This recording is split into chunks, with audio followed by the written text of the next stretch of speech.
በዛሬው ዕለት የምንነጋገረው አላህ Subhanahu Wa Ta'ala ምስጋና ይግባው ፕሮግራማችንን አሳክቶ ስላገናኘን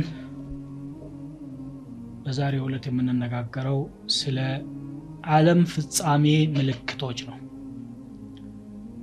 አላህ በቁርአኑ ነብዩ ሰለላሁ ዐለይሂ ወሰለም በበርካታ ሐዲሳቸው ይህች ዓለም ዱንያ ተጠናቃ በሌላ ዓለም እንደምትተካና መላውን ፍጥረታት አሰባስቦ እንደየስራው የሚመነዳበት አንድ ቀጠሮ አላህ እንዳደረገ አስረድቶናል። ያም ቀን ቂያማ ይባላል። ቂያማ ዓለም ከፍተኛ የሆነ ለውጥ ይገኝባታል።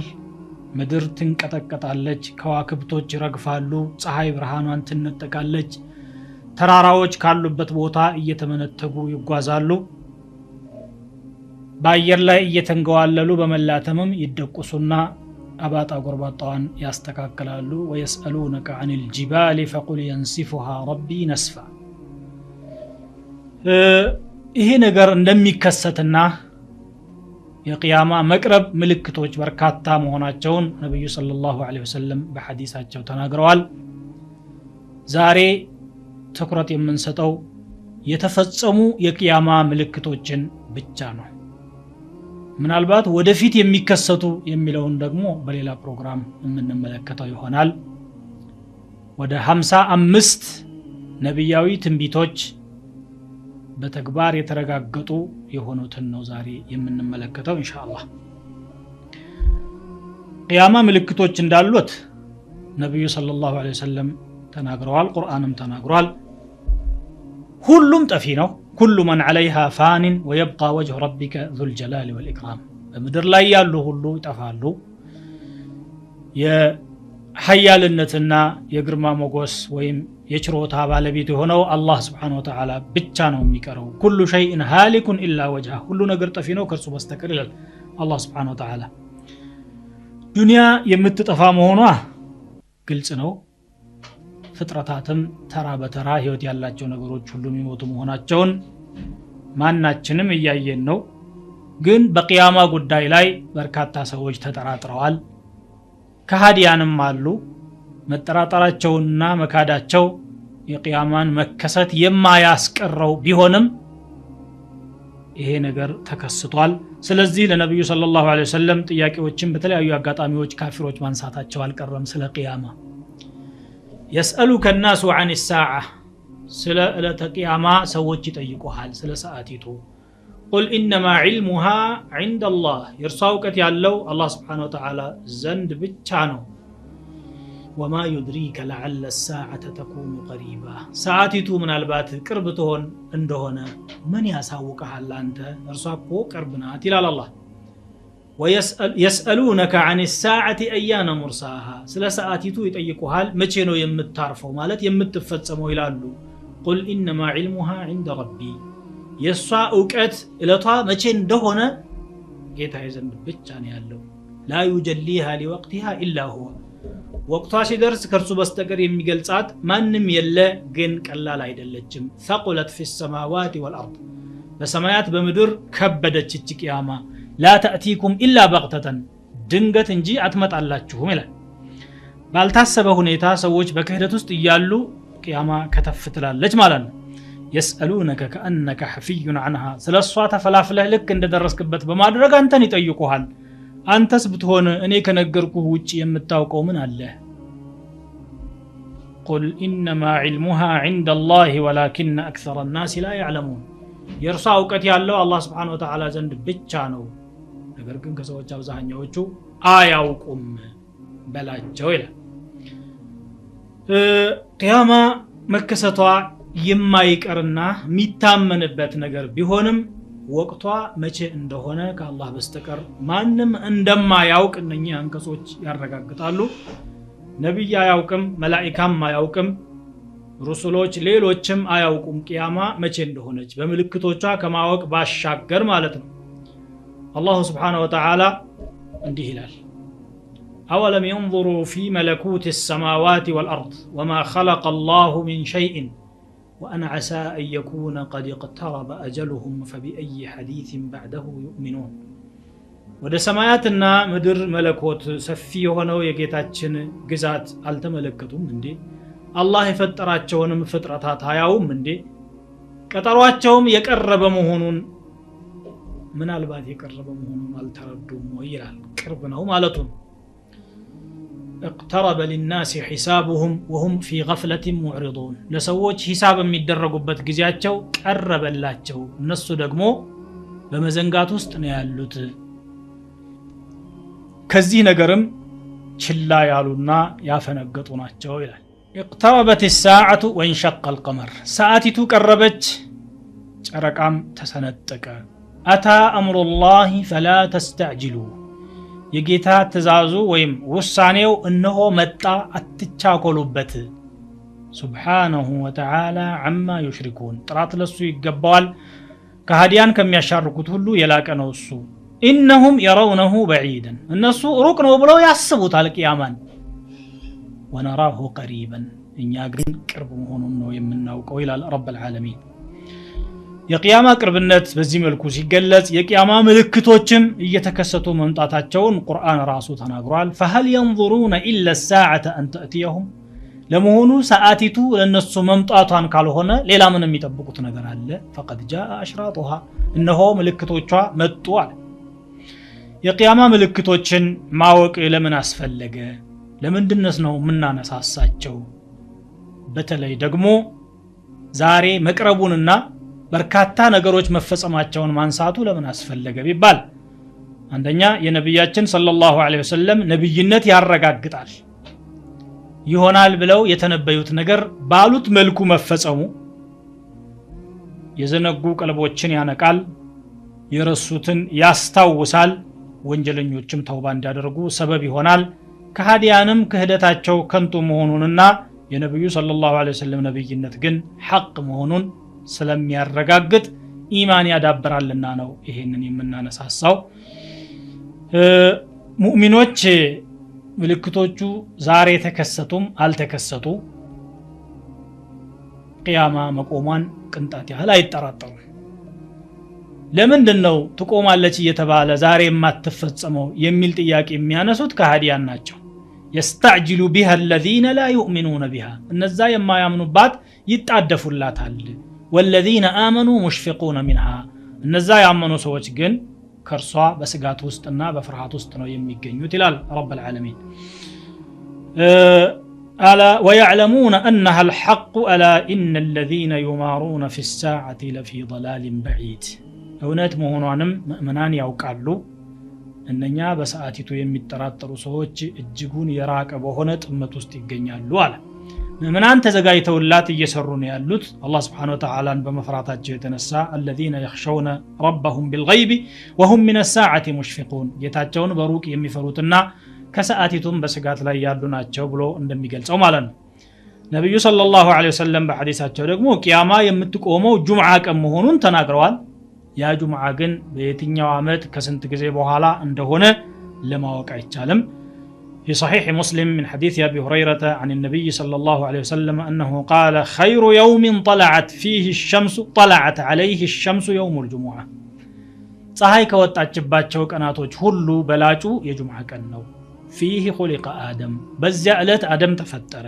وفيه أدخل الجنة ወደ ጀነትም የገባው በዚያው በጁምዓ ቀን ነው وفيه أخرج منها ከጀነት ወደ ምድር እንዲወጣ የተደረገውም በዚያን ዕለት ነው ولا تقوم الساعة إلا يوم الجمعة ሰዓቲቱ ደግሞ ከጁምዓ ቀን ውጪ አትቆምም አሉ ነብዩ ሰለላሁ ዐለይሂ ወሰለም በሌላ ሪዋያ ደግሞ ኢማም አህመድና ማሊክ ባወሩት ከአቡ ሁረይራ ነው وفيه تقوم الساعة በጁምዓ ቀን ቂያማ ትቆማለች ካሉ በኋላ وما من دابة إلا وهي مصيخة يوم الجمعة እያንዳንዷ በመድር ላይ ተንቀሳቃሽ ሆነች እንሰሳ የጁምዓ ዕለት በስጋት ትጠብቃለች ታዳምጣለች من حين تصبح حتى تطلع الشمس ከነጋ ጊዜ ጀምሮ ፀሐይ حتى እስከምትወጣ ድረስ إلا الجن والإنس ይሄንን ቁብ የሌላቸው ጂኖችና ሰዎች ብቻ ናቸው አሉ ሌሎች እንስሳቶች እንኳን ጁምዓ ቀን ሲመጣ ምናልባት ቂያማ የሚቆመው ዛሬ ይሆን በሚል በስጋት ይጠባበቃሉ ሸፈቀን ሚነ ሰዓቲ ከቂያማ ከመስጋታቸው የተነሳ ብለዋል ነብዩ ሰለላሁ ዐለይሂ ወሰለም። የቂያማ ምልክቶች በጣም በርካታ ናቸው። ከነዚያ መካከል እንግዲህ ሰዎች ከኸይር መዘንጋታቸው መሆኑን ቁርአን ራሱ ገልጿል። اقترب للناس حسابهم وهم في غفلة معرضون ሂሳብ የሚደረጉበት ጊዜ ለሰዎች ቀረበላቸው እነሱ ግን በመዘንጋት ውስጥ ናቸው ያሉት ከጌታም ፍቃድ ያፈነገጡ ናቸው ይላል።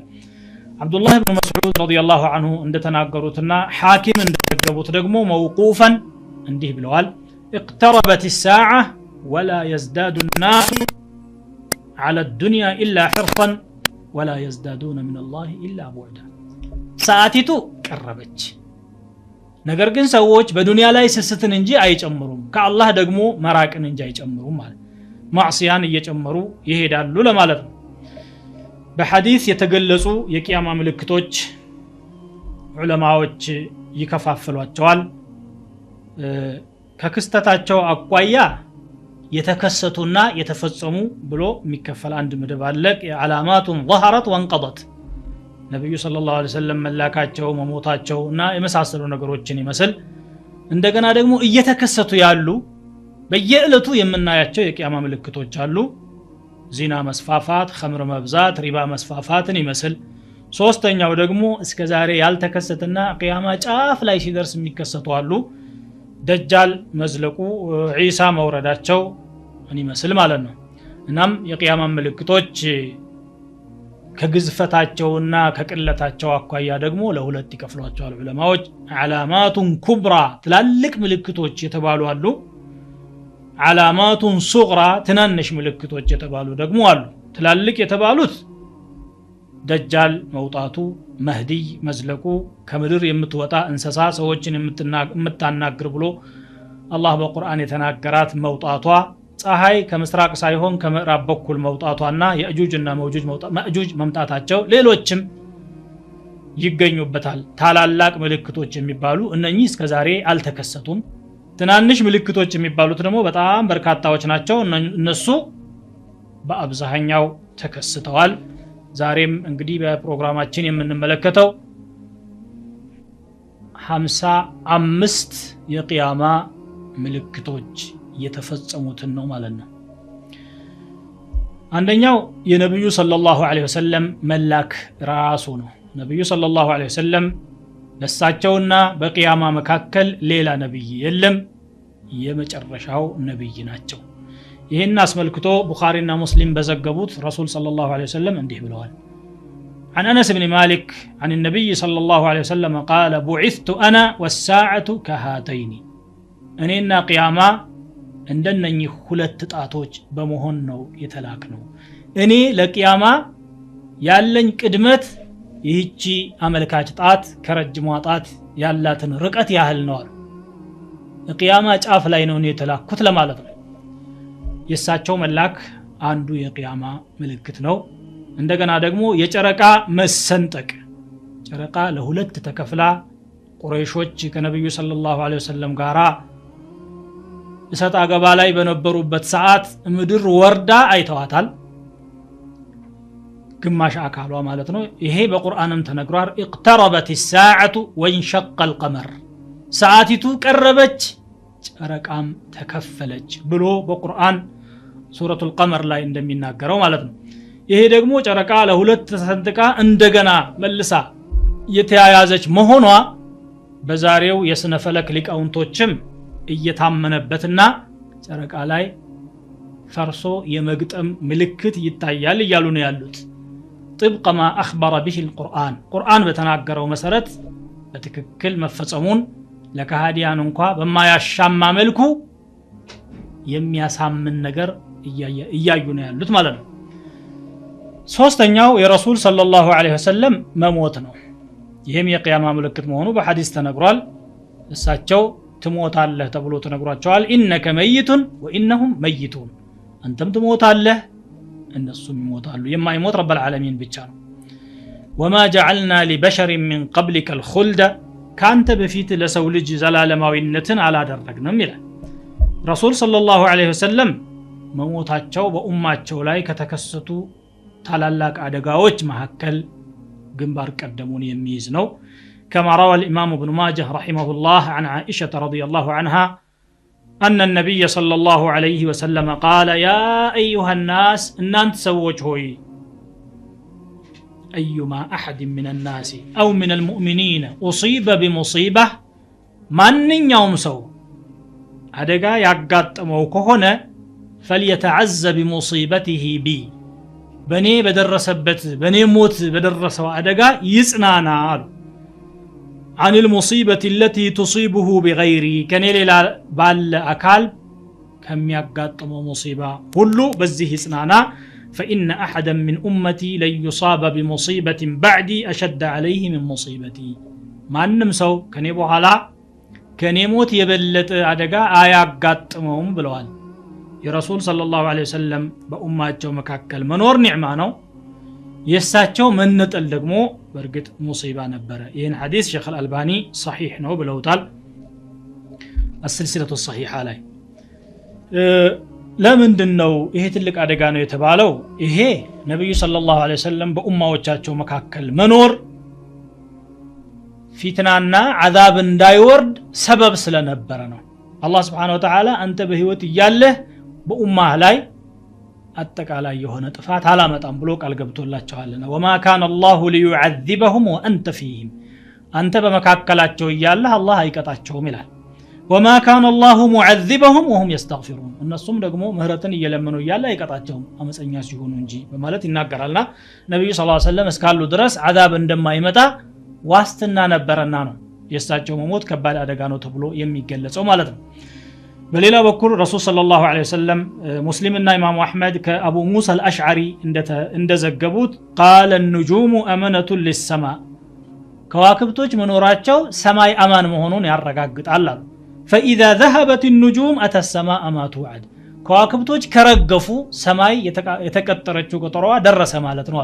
ቂያማ ሲቀርብ ከዋክብቶች ስለሚረግፉ ማለት ነው። وإذا الكواكب انتثرت ብሎ በቁርአን እንደሚናገረው ከዋክብቶች ሲረግፉ በማለት وأنا أمنة لأصحابي እኔ ደግሞ ለሰሃቦቼ አማን ነኝ እኔ እስካለሁ ድረስ በሰሃቦቼ ላይ አደጋ አይደርስም።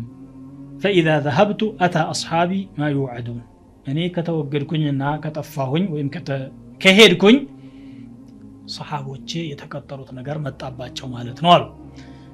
وأصحابي أمنة لأمتي የኔ አስሐቦች ደግሞ ለኡማዬ አማን ይሆናሉ መኖራቸው ለነሱ ኸይር ነው ሰሃቦች ይያሉ ክፉ ነገር ስለማይመጣባቸው فإذا ذهب أصحابي أتى أمتي ما يوعدون ሰሃቦቼ ከሄዱ ኡማዎቼ ደረሰባቸው የተቀጠሩት ቀጠሮ ማለት ነው ብለዋል ረሱል ሰለላሁ ዐለይሂ ወሰለም መሞታቸውም ተፈጽሟል። ሌላው በይቱል መቅደስ ይከፈታል ብለው ነበር ነብዩ ሰለላሁ ዐለይሂ ወሰለም። ነብዩ መዲና ያሉ እንኳንስ ሻም ሀገር ሄደው ፍልስጤም ያለውን ኢየሩሳሌም በይቱል መቅደስን ሊከፍቱ ቀርቶ በመዲና ዙሪያ ያሉ አገሮች እንኳን ብዙ ችግር ላይ በነበሩበት ሰዓት ሙሉ ለሙሉ አረቢያ በሳቸው ቁጥጥር ባልሆነችበት ሰዓት በይቱል መቅደስ ይከፈታል ብለው ተናገሩ። እንደውም ቅርብ ጊዜ አሉ እንዳሉትም ከሂጅራ በ16ኛው አመት ነብዩ ሰለላሁ ዐለይሂ ወሰለም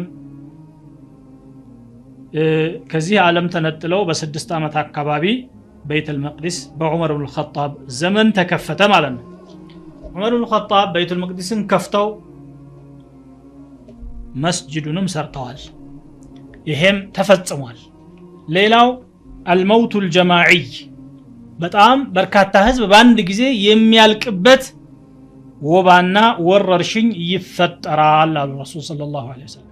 ይሄም ደግሞ ኢብኑ ሐጀር አልአስቀላኒ ረዲየላሁ ዐንሁ እንዳሉት አምዋስ የሚባል ቦታ ላይ በፍልስጤም አካባቢ ከሂጅራ በ18ኛው አመት በጣም በርካታ የሆኑ ህዝቦች አልቀዋል ይላሉ ኢብኑ ሐጀር في خلافة عمر بن الخطاب ከ25000 በላይ ሰዎች ማከላቸው በርካታ ሰሃቦች ያሉበት አንድ ጊዜ አልቀዋል። ይሄ ጅማሬውን ነው የሚያሳየው እንጂ እንደዚህ ሰፊ እልቀት የሚፈጠርባቸው አጋጣሚዎች ከዛን ጊዜ ጀምሮ በተለያየ ዓለም ክፍል ተከስተዋል። ግማሹ በተፈጥሮ አደጋ ይሆናል። ለምሳሌ የሱናሚ እልቀት ይመስል በኢንዶኔዥያ አካባቢ የተከሰተው እንደገና በአሜሪካ አካባቢ በዝናብ በዶፍ ዝናብ በተለያየ አጋጣሚ የሚፈጠርበት እልቂቶችን በሚዲያ ሰምተናል አይተናል።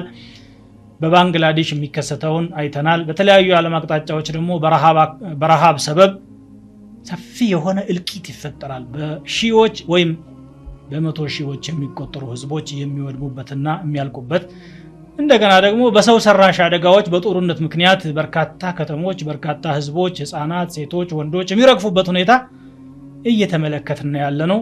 እንደገና በሌላ በኩል ደግሞ በበሽታዎችም ራሱ ይሄው ዛሬ ዓለም አቀፍ ጭንቀት የሆነው HIV እንኳን ምን ያህል ህዝብ እያረገፈ እንደሆነ ግልጽ ነው። ይሄ ከጥቂት ጊዜ በኋላ የምንመለስበት ይሆናል። ሌላው ስድስተኛው ነብዩ ሰለላሁ ዐለይሂ ወሰለም የቂያማ ምልክት ብለው የተናገሩት የገንዘብ መስፋፋት ነው። በጣም ገንዘብ ይበዛል ብለው ተናግረዋል ረሱል ሰለላሁ ዐለይሂ ወሰለም።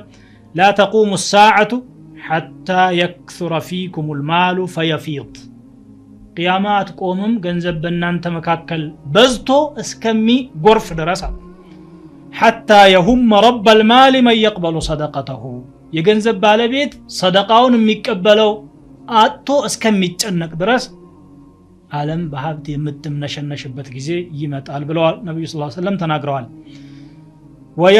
وحتى يعرضه فيقول الذي يعرضه عليه لا أرب لي فيه በየመንደሩ እየዞረ ድሃዎችን ፍለጋ ድሃ ነው ብሎ ለሚያስበው ካስቲችን ገንዘብ ተቀበለኝ ሰደቃ ብሎ ሲሰጠው አይ ዛሬ እንኳን ገንዘብ አልፈልግም ትላንት ነበር የቸገረኝ አሁን አግኝቻለሁኝ ራሴን እችላለሁ እያለ ማይቀበልበት ጊዜ ይመጣል ብለው ተናግረዋል።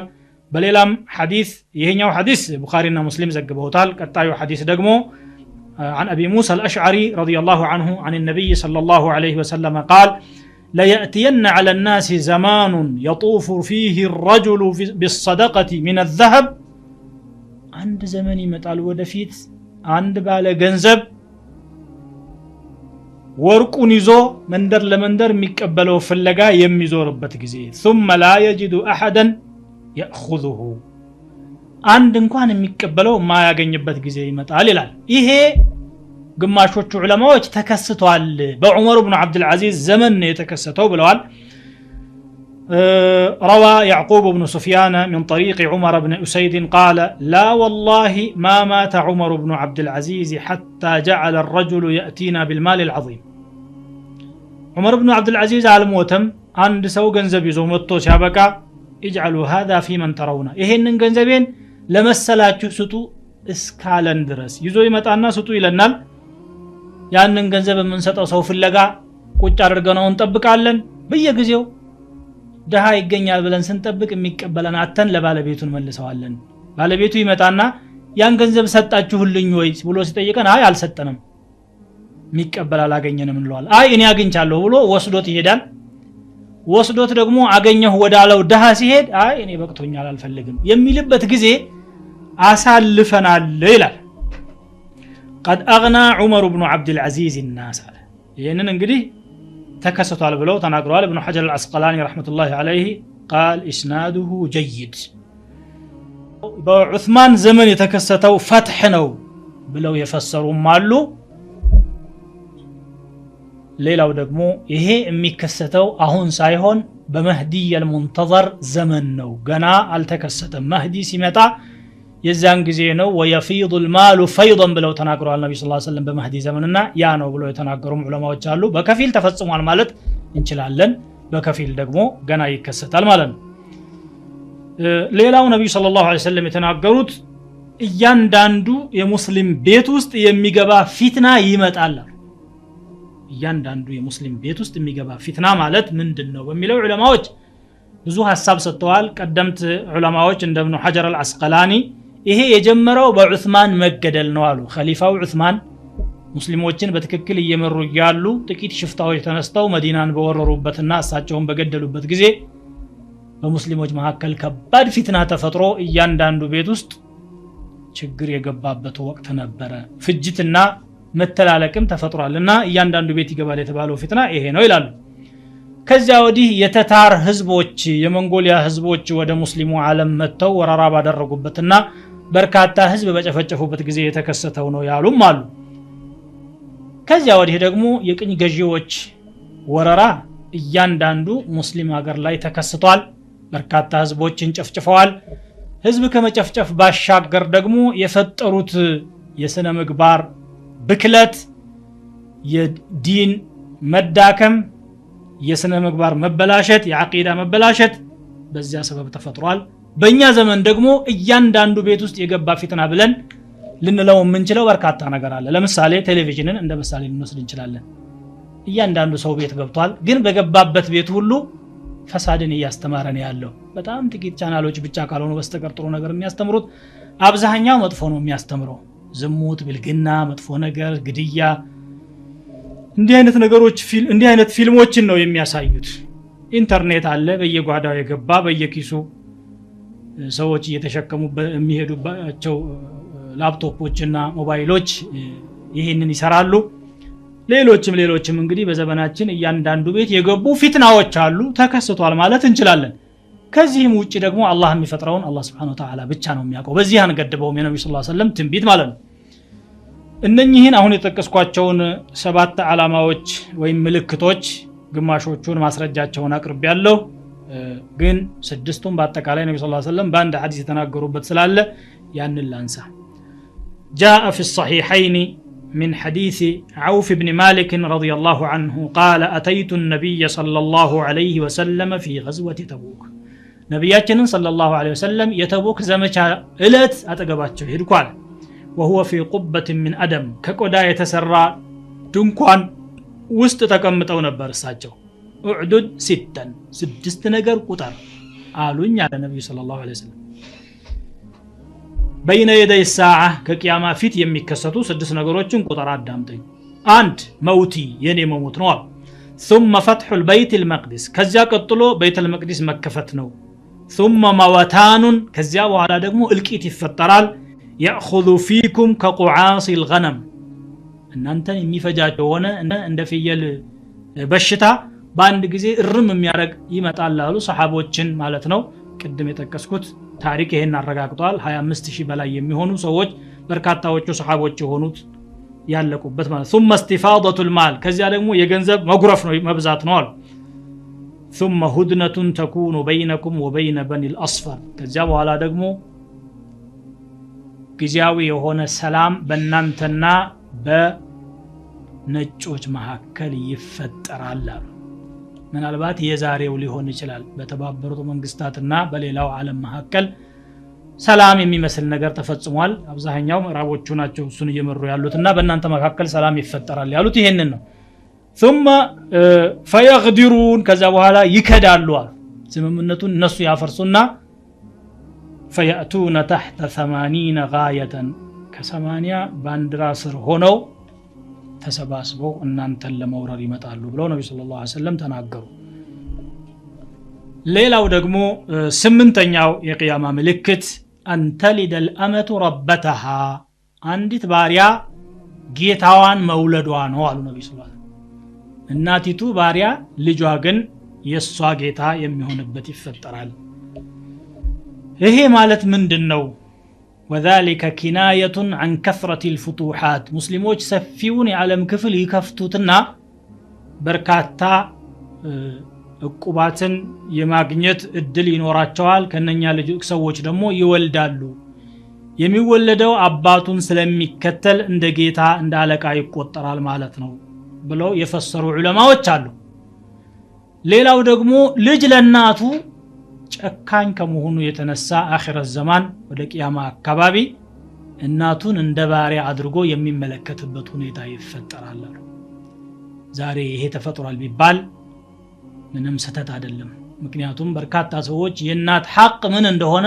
ሳያውቁ እናቶቻቸውን እንደ አሽከር የሚመለከቱ አንዳንድ ጊዜም ለመስማት በሚዘገንን መልኩ እናቶቻቸውን የሚሰድቡ የሚገርፉም መፈጠራቸው አልቀረምና ማለት ነው ነብዩ ሰለላሁ ዐለይሂ ወሰለም ተናግረው የነበሩት እናት የጀነት ቁልፍ ናት እናትን ታዘዙ ብሎ አላህ Subhanahu Wa Ta'ala በቁርአኑ አዟል ነብዩ ሰለላሁ ዐለይሂ ወሰለም 3/4ኛው መብት የእናት ነው 1/4ኛው የአባት ነው ብሎ እስከ መናገር የደረሰ ክብሯን ከፍ የሚያደርግ የቁርአንና የሐዲስ አስተምህሮት አለ ይሄን ግን ወደ ጎን በመተው እናቶችን ዝቅ አድርጎ የሚመለከቱበት ጊዜ ይፈጠራል ብለው ነብዩ ሰለላሁ ዐለይሂ ወሰለም ተናግረው ነበር ይሄም ተፈጥሯል ከዚህ የባሰ ደግሞ ሊፈጠር ይችላል ይሆናል አላሁ አለም 9ኛው የቆቆች መብዛት ነው ይሄ በሚገርም ሁኔታ በአለም በፍጥነት እየተከሰተ ያለ ነገር ነው።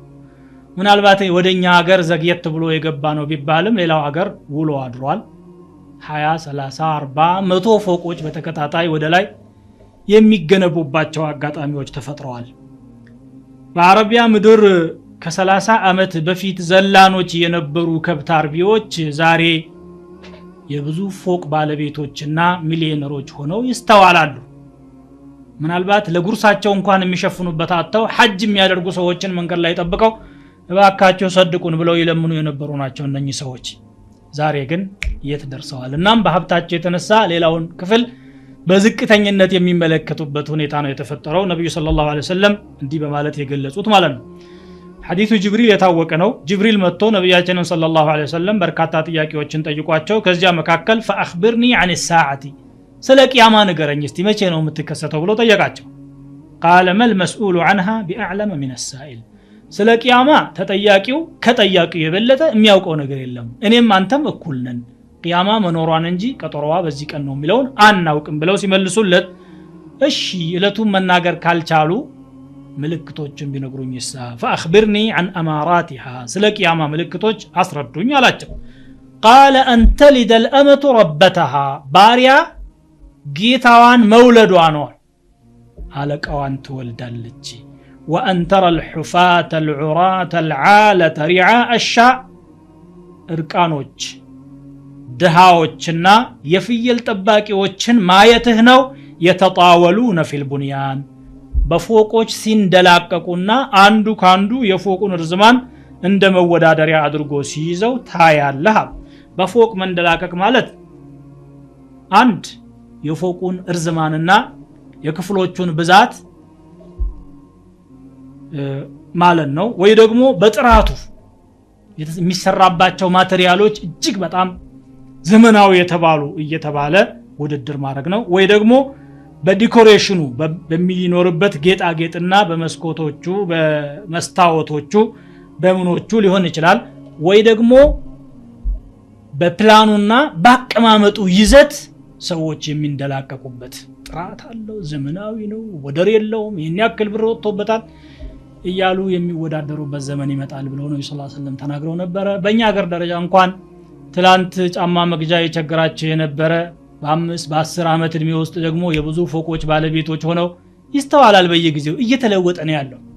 ይሄ ለውጥ የቂያማ ምልክት መሆኑን ነብዩ ሰለላሁ ዐለይሂ ወሰለም ተናግረዋል። ሌላኛው ደግሞ የቂያማ ምልክት ብለው ያስቀምጡት ኃላፊነቶች ብቁ ላልሆኑ ሰዎች መሰጠት ነው። ይሄ 10ኛው ነው። 11ኛው ደግሞ አማናዎች አለመጠበቃቸው ነው። እነኚህን ሁለቱን ረሱሉ ሰለላሁ ዐለይሂ ወሰለም ቡኻሪ በዘገቡት በአንድ ሐዲስ አጠቃለው ተናግረዋል። روى البخاري عن أبي هريرة رضي الله عنه أن النبي صلى الله عليه وسلم قال إذا ضيعت الأمانة فانتظر الساعة قال كيف إضاعتها قال إذا وسد الأمر إلى غير أهله فانتظر الساعة አማና ስትራከስና እንደ ቀላል ነገር ስትቆጠር ካየህ ቂያማን ጠብቅ አሉት።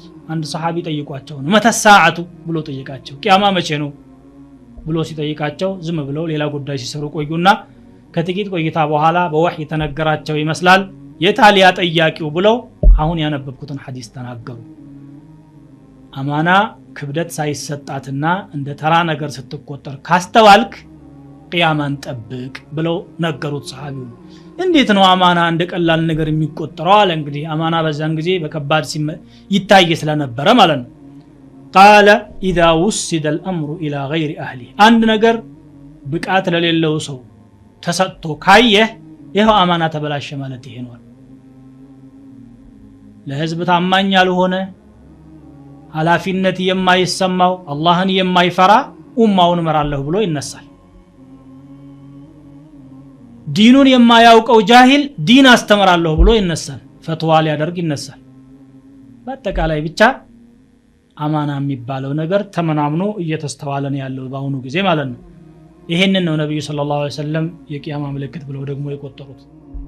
11ኛ 12ኛና 13ኛ የዕልም መመናመን የጀህል መስፋፋትና የግድያ መብዛት የቂያማ ምልክት ነው ብለው ነብዩ ሰለላሁ ዐለይሂ ወሰለም ተናግረዋል።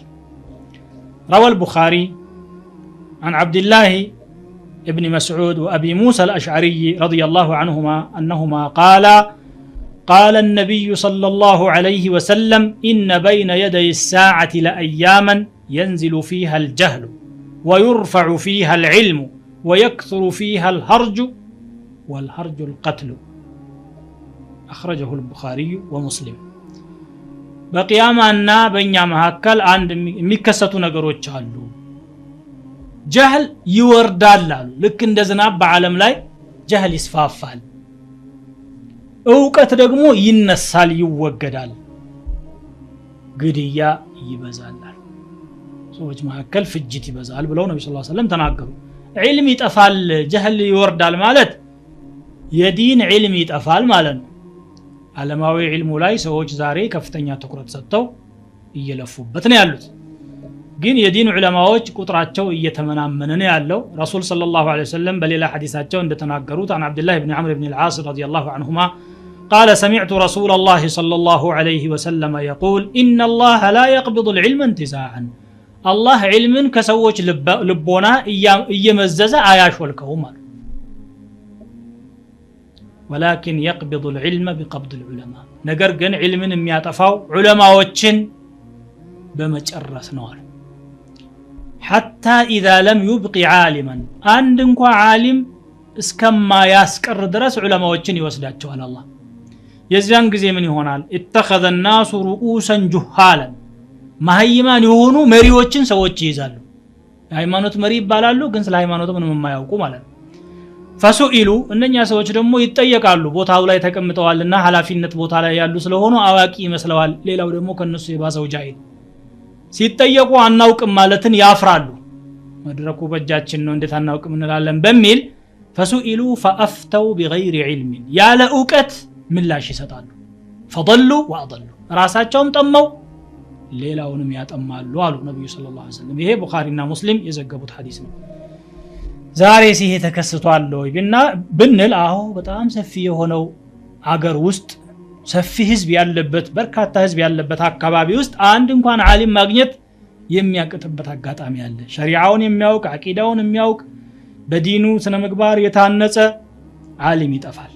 ዑለማዎች ደግሞ እነኛ ያሉት ተራርቀው ያሉት እንኳን በየጊዜው እየተቀነሱ ነው ያሉት። በአጭር ጊዜ ውስጥ እንኳን በዓለም ውስጥ ያሉ እጅግ ዕውቅ የሆኑ ሙስሊም ምሁራን በተከታታይ የሞቱትን ለአብነት ያህል እንጥቀስ ብንል ታላቁ ሙሐዲስ ሼክ አልአልባኒ፣ ታላቁ ሙፍቲ ሼክ ኢብኑ ባዝ፣ ኢብኑ ዑሰይሚን፣ መሐመድ ሙተወሊ ሻዕራዊ፣ ሙስጠፋ ዘርቃ፣ ሙቅብል አልዋዲዒ በርካታ ዑለማዎች ተከታትለው 2-3 ዓመት ባልሞሉ እድሜዎች ውስጥ አልቀዋል። ሀገራችን ከነበሩ ታላላቅ ዑለማዎችን በርካታዎች ሄደዋል። ለምሳሌ በቅርብ ጊዜ ከሄዱት ሼክ መሐመድ ወሊ ረህመቱላሂ ዐለይሂ መጥቀስ እንችላለን። እዚያው በአኺራ አላህ ይመቻቸው። ኢማሙ ነወዊ ረህመቱላሂ ዐለይሂ ይህን ሐዲስ ሲያብራሩ ዒልም ይጠፋል ማለት ከልብ ይታበሳል ማለት አይደለም። ለይሰ መሕወሁ ሚን ሱዱሪ ሑፋዚሂ የዒልም አዋቂዎቹ ይጠፉና በቦታቸው ደንቆሮዎች ተተክተው ግን ደንቆሮነታቸውን ሳያምኑ ራሳቸውን እንደ አዋቂ በመቁጠር በዲን ጉዳይ ላይ ተጠይቀው ምላሽ ይሰጣሉ አሉ። እንግዲህ በፈትዋ ደረጃ ብቃት የሌለው ሰው፣ በማስተማር ደረጃ አህል ያልሆነ ሰው እየተነሳ የሚፈጠረው ዝብርቅርቅ ዛሬ በዓለማችን ላይ የዕለት ከዕለት ክስተት ሆኗልና አላህ ከእንዲህ አይነቱ ፊትና ይጠብቀን። ነብዩ ሰለላሁ ዐለይሂ ወሰለም የተናገሩት ትንቢቱ ግን ገቢራዊ ሆኗል። 14ኛው ረሱል ሰለላሁ ዐለይሂ ወሰለም የቂያማ ምልክት ብለው የተናገሩት ሽርክ መስፋፋት ነው። ደግሞ የሚገርመው ሽርኩ የሚስፋፋው ሙስሊም ነኝ በሚለው ህዝብ ውስጥ ነው አሉ። ظهور الشرك في أمة الإسلام. روى أبو داود وصححه الألباني عن ثوبان رضي الله عنه عن النبي صلى الله عليه وسلم قال إذا وضع السيف في أمتي لم يرفع عنها إلى يوم القيامة. بني أمة ጫንቃ ላይ ሰይፍ ካረፈ በኋላ እስከ ቂያማ ድረስ አይነሳም አሉ። በየጊዜው ትግሉ ይኖራል ማለት ነው። ولا تقوم الساعة حتى تلحق قبائل من أمتي بالمشركين. ከኔ ኡማ የሆኑ በርካታ ህዝቦች ወደ ሙሽሪኮች ሳይቀላቀሉ ቂያማ አትቆምም ማለት ሙስሊም የነበሩ ጎሳዎች ወደ ሙሽሪኮች ይቀላቀላሉ ማለት ነው። وحتى تعبد قبائل من امتي الاوثان ከኔ ኡማ የሆኑ ጎሳዎች ጣዖት እስከሚያመልኩ ድረስ ቂያማት መጣም ማለት ይሄ በዓለም በሰፊው እየተፈጸመ ያለ ነገር ነው። የአክፍሮት ዘመቻ ሙስሊሙን ወደ ኩፍር የመሳብ ዘመቻ እያደረጉ ያሉ ለምሳሌ ከኢስላም ወደ ክርስቲያን ሰዎችን እየገፉ ያሉ በዓለማችን የተሰራጩ ሰባኪዎች በሚሊዮኖች የሚቆጠሩ ሆነዋል። በርካታ ጎሳዎች ከኢስላም ወደ ኩፍር የገቡበት ሁኔታ ተፈጥሯል። ለምሳሌ ያህል በአገራችን በኢስላም ታሪክ የሚታወቁት የሀዲያና የከምባታ ጎሳዎች ሙስሊም ሱልጣኔት የነበራቸው 100% ሙስሊሞች የነበሩት ዛሬ 90% ከሙስሊም ውጪ ወደ ሆነ እምነት ተቀይሮ ማየት እጅግ በጣም የሚያሳዝን ክስተት ነው። ልክ ነብዩ ሰለላሁ ዐለይሂ ወሰለም የተናገሩት ነገር ተፈጸመ ማለት ነው። የሚያሳዝን ነገር። ከዚያ ውጪ ደግሞ በሙስሊሙ መሐከል የቀብር አምልኮን በማበረታታት በኢስላም ሽፋን እየተሰሩ ያሉ የኩፍር አይነቶችም አሉ። በዚህ በ3-4 አመታት ውስጥ እንኳን የተከሰቱ የቀብር እደሳዎች ሰዎች ወደ መቃብር አምልኮ እንዲሄዱና ከተውሂድ እንዲርቁ የተደረጉ ዘመቻዎች ናቸው። ይሄ እውነታ ለሁሉም ሰው ግልጽ ሊሆን ይገባዋል። በዓለም አቀፍ ደረጃ ቢታይ የአላህ ሸሪዓ ወደ ጎን ተትቶ በሰው ሰራሽ ፍልስፍናዎች ብቻ ሰዎች እንዲመሩ ዲን የፈለገ መስጊድ ሲገባ ብቻ ዲን ማግኘት ይችላል፣ ከዛ ውጪ ዲን ምንም አያገባውም፣ ፈጣሪ በእኛ ጉዳይ ምን አገባው አይነት እሳቤ እየተስፋፋ ነው ያለው ሙስሊም በተባለው ዓለም ሳይቀር ማለት ነው።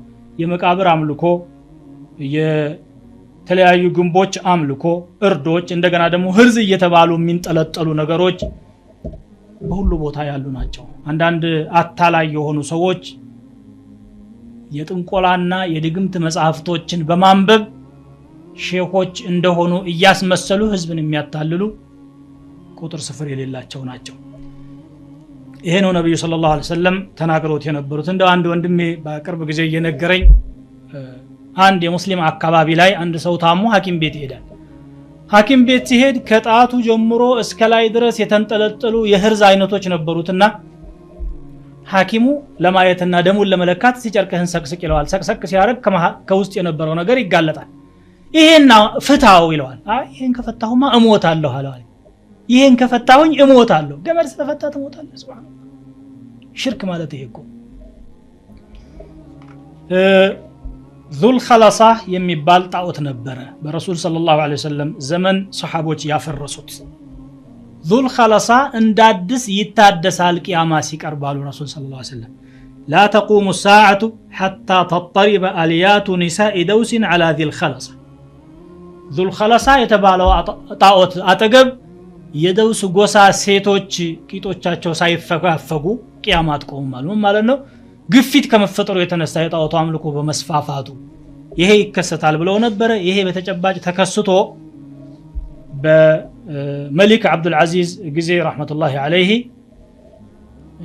ያንን አፍርሰዋል። ከዛ በፊት በነበሩ ኡመራዎችም ሰበብ ፈርሷል። ይሄ ደግሞ ያው ነብዩ ሰለላሁ ዐለይሂ ወሰለም የተናገሩት ነገር መከሰቱን የሚያሳይ ነገር ነው ማለት ነው። ይሄ የተከሰተውና መሊክ አብዱል አዚዝ ያስወገደው መቼ ነው? 1344 ወይም 45 ዓመተ ሂጅራ ላይ ነው፣ ቅርብ ጊዜ ማለት ነው።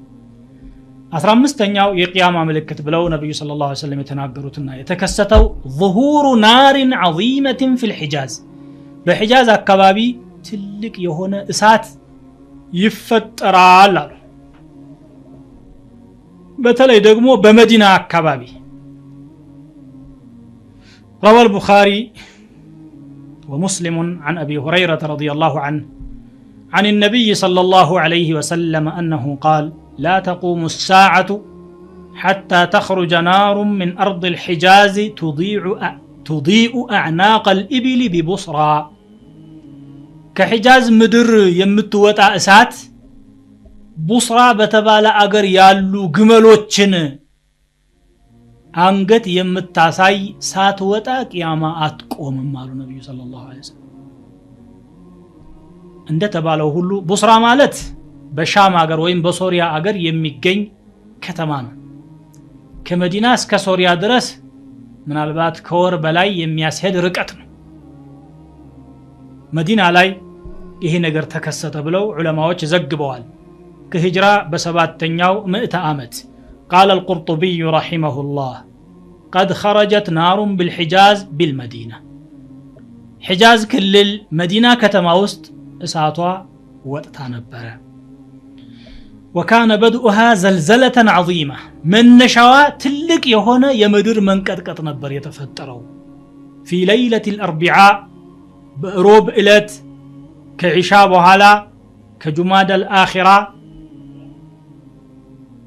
بجماد الآخرة وروست 654 ዓመተ ሂጅራ ላይ ተከሰተና ሮብ ቀን የወጣች እስከ ጁምዓ ረፋድ ድረስ ቀጠለች አሉ ሮብ ሐሙስ ጁምዓ ማለት ነው 3 ቀን በተከታታይ ከዛ በኋላ ታየች እቺ ሳት ፍላቷና ትኩሳቷ ወደ ላይ ሲፈናጠር እንደ ባህር ማዕበል ሲላተም ታይታለች በመዲና የነበሩ ሰዎች ብቻ ሳይሆኑ በሻም የነበሩ እንኳን በወር ርቀት የነበሩ ሰዎች አይተዋታል እንደውም አንዳንድ ጓደኞቼ እንዳወሩኝ ይላሉ ቁርጡቢ ያሉት አንደሉስ ስፔን ነው ስፔን ሆነው ነው የሰሙትን ዜና እየዘገቡ የነበሩት ማለት ነው በአካባቢው የነበሩ ሰዎች وقال لي بعض اصحابنا رايتها صاعده في الهواء من نحو 5 ايام ለአምስት ቀናት ያህል ነበልባሏ ወደ ሰማይ ሲወጣ አይቻለሁኝ ብሎ አንድ صاحቤ ነግሮኛል رؤيت في مكة ومن جبال بصرى اسك مكة اسك بصرى ترارا درس كمكة مدينة 450 كيلومتر بلاي ነው 450 كيلومتر ድረስ ብርሃኗ የደረሰ እሳት ከመዲና ወጣ ተስተውላለች አሉ ይሄ متواتر የሆነ ክስተት ነው وقال الامام ابو شامة رحمه الله وردت في اوائل شعبان سنة 54 بشعبان مجمريا አካባቢ 654 ዓመት ላይ كتب من المدينة المشرفة كمدينة أكبابي ملكتوش درسون فيها شرح أمر عظيم تلك نجر يمي أبرارنا يمي عردنا تشوننا دبدابيوج حدث فيها تصديق ما في الصحيحين وبخارينا مسلم يتزقبوا حديث ونتنينتو يترقاقت أبت كستتنبرا فذكر هذا الحديث كذا والله هنا أنا بوكتن حديث أبو شامة أكسونا فأخبرني من أثق به أنه بلغه أنه كتب بتيماء على ضوئها الكتب تيماء مبال فلسطين أكبابي نبرة كل الله بزاج برهان مصحفوች ሲጻፉ ነበረ እጅግ በጣም ግዙፍ የሆነ ክስተት ነው ይሄ قال النووي رحمه الله تواتر العلم بخروج هذه النار عند جميع أهل الشام ይችሳት መታየቷ የሻም ሀገሮች ህዝብ ሁሉ ዘንድ በትክክል የታወቀና በሰፊው የተወራ ነገር ነው ብለዋል 16ኛው ደግሞ የኸምር መጠጥ መስፋፋት ነው የአስካሪ መጠጦች መስፋፋትና ስማቸው መቀየር ነው ኸምር በሰፊው ይጠጣል ግን ኸምር ተብሎ አይጠራም ሌላ ስም ይሰጠዋል ግን እሱ ኸምር ነው عن أبي مالك الأشعري رضي الله عنه أنه سمع رسول الله صلى الله عليه وسلم ليشربن ناس من أمتي الخمر يسمونها بغير اسمها كان أمتي هونو هزبوش خمر تطالو ودفت جن يالا سموا سمياوت الله تعالى رواه أبو داود وصححه الألباني وروى ابن ماجه عن أبي أمامة بل لا رواية مدقمون دزه أبو أمامة الباهلي كنبي صلى الله عليه وسلم باستلالفوت قال رسول الله صلى الله عليه وسلم لا تذهب الليالي والأيام حتى تشرب فيها طائفة من أمتي الخمر يسمونها بغير اسمها كان أمة يهونو بدنوش خمر يتطو يالا سموا سمم يوطولات سايمتو بفيت ቀናቶችና ሌሊቶች አያልፉም ይሄ ወደፊት መከሰቱ አይቀርም አሉ ነብዩ ሰለላሁ ዐለይሂ ወሰለም በርግጥም እንደተናገሩት ዛሬ ኸምር በጣም ተስፋፍቷል ድሮ ምናልባት በየቤቱ በየጓዳው በእንስራ በጋን ይሰራ የነበረው ኸምር ቀርቶ ዛሬ በትላልቅ ፋብሪካዎች ደረጃ ነው ኸምር እየተመረተ ያለው እጅግ በጣም ግዙፍ ፋብሪካዎች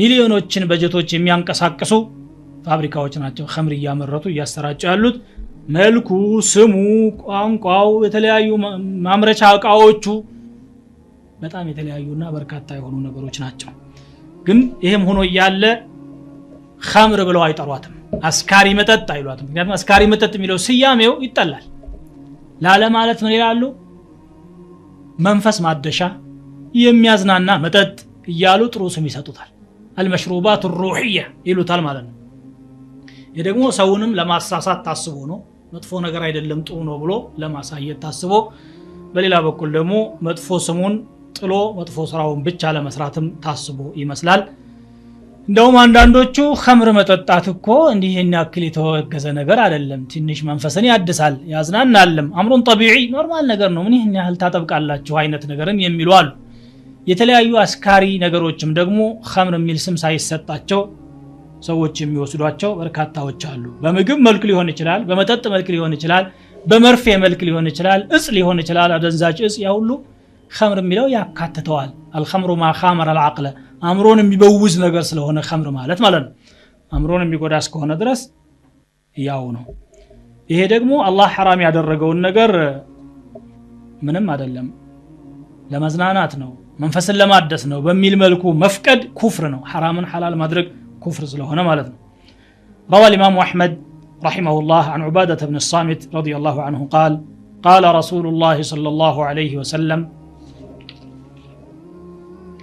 لا يستحلن طائفة من أمتي الخمر كان أمتي هونو بدنوج خمرن حلال የሚያደርጉ ይመጣሉ እንደ حلال የሚጠቀሙት باسم يسمونها إياه አዲስ ስም እየሰጡ قال الألباني إسناده جيد رجاله كلهم ثقات وروى مسلم في صحيحه عن أنس بن مالك رضي الله عنه قال قال رسول الله صلى الله عليه وسلم من أشراط الساعة أن يرفع العلم ويثبت الجهل ويشرب الخمر ويظهر الزنا كقيامة ملكتوج علم من نسات جهل مسفن خمر بسفي ومتتاتنا زنا مسفافاتنا بلو تناقروال سلزي 17ኛው ምልክት ደግሞ ከተፈጸሙትና እየተከሰቱ ካሉት የዝሙት መስፋፋት ነው ዝሙት መስፋፋቱ ምክንያቱና መንስኤው ሰዎች ከስነ ምግባር ነፃ የራቁ መሆናቸውና በአኽላቅ የታነጹ አለመሆናቸው ዲን ከውስጣቸው መመንመኑ ጀህል መስፋፋቱና ዕውቀት መጥፋቱ ነው ለዚና መስፋፋት ሰበብ የሚሆነው ዚና ምን ያህል አደገኛ እንደሆነ ባለማወቅና እንደ ተራ ነገር በመቁጠር በሰፊው ይፈጸማል روى الإمام أحمد والطبراني عن ميمونة رضي الله عنها زوج النبي صلى الله عليه وسلم قالت سمعت رسول الله صلى الله عليه وسلم يقول لا تزال أمتي بخير ما لم يفش فيهم ولد الزنا የኔ ኡመት ኸይር አይርቃቸውም የዝሙት ልጆች በውስጣቸው እስካል በዙ ድረስ فإذا فشى فيهم ولد الزنا የዝሙት ልጅ በመካከላቸው ሲሰራጭና ሲስፋፋ ሲበዛ فيوشك أن يعمهم الله بعقاب الله በቅጣቱ ሊያዳርሳቸው ቀረበ ማለት ነው قال المنذري إسناده حسن وحسنه الألباني والحافظ ابن حجر رحمهما الله هي حديث حسن نوبله تعالى وروى الحاكم وقال صحيح الإسناد عن ابن عباس رضي الله عنهما عن النبي صلى الله عليه وسلم قال إذا ظهر الزنا والربا في قرية زمتنا ولد ويم أراطا باند كتما كتسفافا فقد أحلوا بأنفسهم عذاب الله يا الله انقطع بنفسوቻቸው ላይ በርግጥ አሳረፉ ማለት ነው يا الله انقطعت براساቸው ላይ አሳረፉ وفي لفظ للطبراني فقد أحلوا بأنفسهم كتاب الله صححه الألباني يقول እንግዲህ ዛሬ በጣም የዕለት ከዕለት ክስተት ሆኖ እየተስተዋለ ያለ ነገር ነው እንዳውም ዚና حرام ነው ብሎ መናገር እንደ ኋላ ቀርነት አድርገው የሚያስቡ ሰዎችም አሉ ምን ሆኖ حرام የሚሆነው በፍቃዳቸው የሚሰሩት ነገር ይሏል እነሱ አይደሉም ይሄን ነገር መፍቀድ ወይ መከልከል የሚችሉት ረብ العالمين የፈጠረው ጌታ ነው አላህ ከለከለ ሰዎች መከልከል ነበር የሚጠበቅባቸውና ግን አንከለከልም ብለው በወንጀል ውስጥ ተዘፍቀው ይስተዋላሉ ማለት ነው ወጣ ባለው የምዕራቡ ዓለም አካባቢማ ለዚና ሰፊ ቦታዎች ተዘጋጅተው የፈለገ ሰው በፈለገው መልኩ ዚና የሚሰራበት ሁኔታ ሁሉ ተፈጥሯል። ዛሬ በዓለም አቀፍ ደረጃ ዚናን የሚያስተዋውቁ መጽሔቶች፣ ጋዜጦች፣ ሚዲያዎች፣ ቻናሎች ሁሉ መፈጠራቸው እጅግ በጣም የሚገርም ነገር ነው። ይሄንን ለማስተዋወቅ ገንዘቦቻቸውን መድበው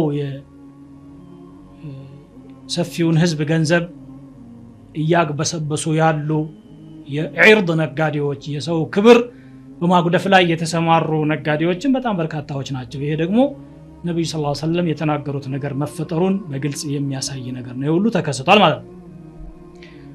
ቁርጡቢ ረዲየላሁ ዐንሁ በሳቸው ዘመን ከዛሬ 600 ዓመት በፊት ማለት ነው وفي هذا الحديث علم من اعلام النبوة አሉ። እዚህ ሐዲስ የነብዩ ሰለላሁ ዐለይሂ ወሰለም ነብይነት መረጋገጫ አለበት። እንዴት ቢባል ይከሰታል ብለው ነበር፣ እነሆ ተከስቷል አሉ። በሳቸው ዘመን ያው እንግዲህ አልፎ አልፎ የሚከሰተውን ነው። ዛሬ በአደባባይ እየተሰራ ያለውን እንደገና ሰዎች በድርጅት ደረጃ ተደራጅተው በመንግስትም ደረጃ ሳይቀር እንደ ግል መብት እያደረጉ የሚከራከሩለትን ፋሒሻ ቢያው ኑሮ ቁርጡቢ ምን ይሉ ነበር? ሱብሃንአላህ።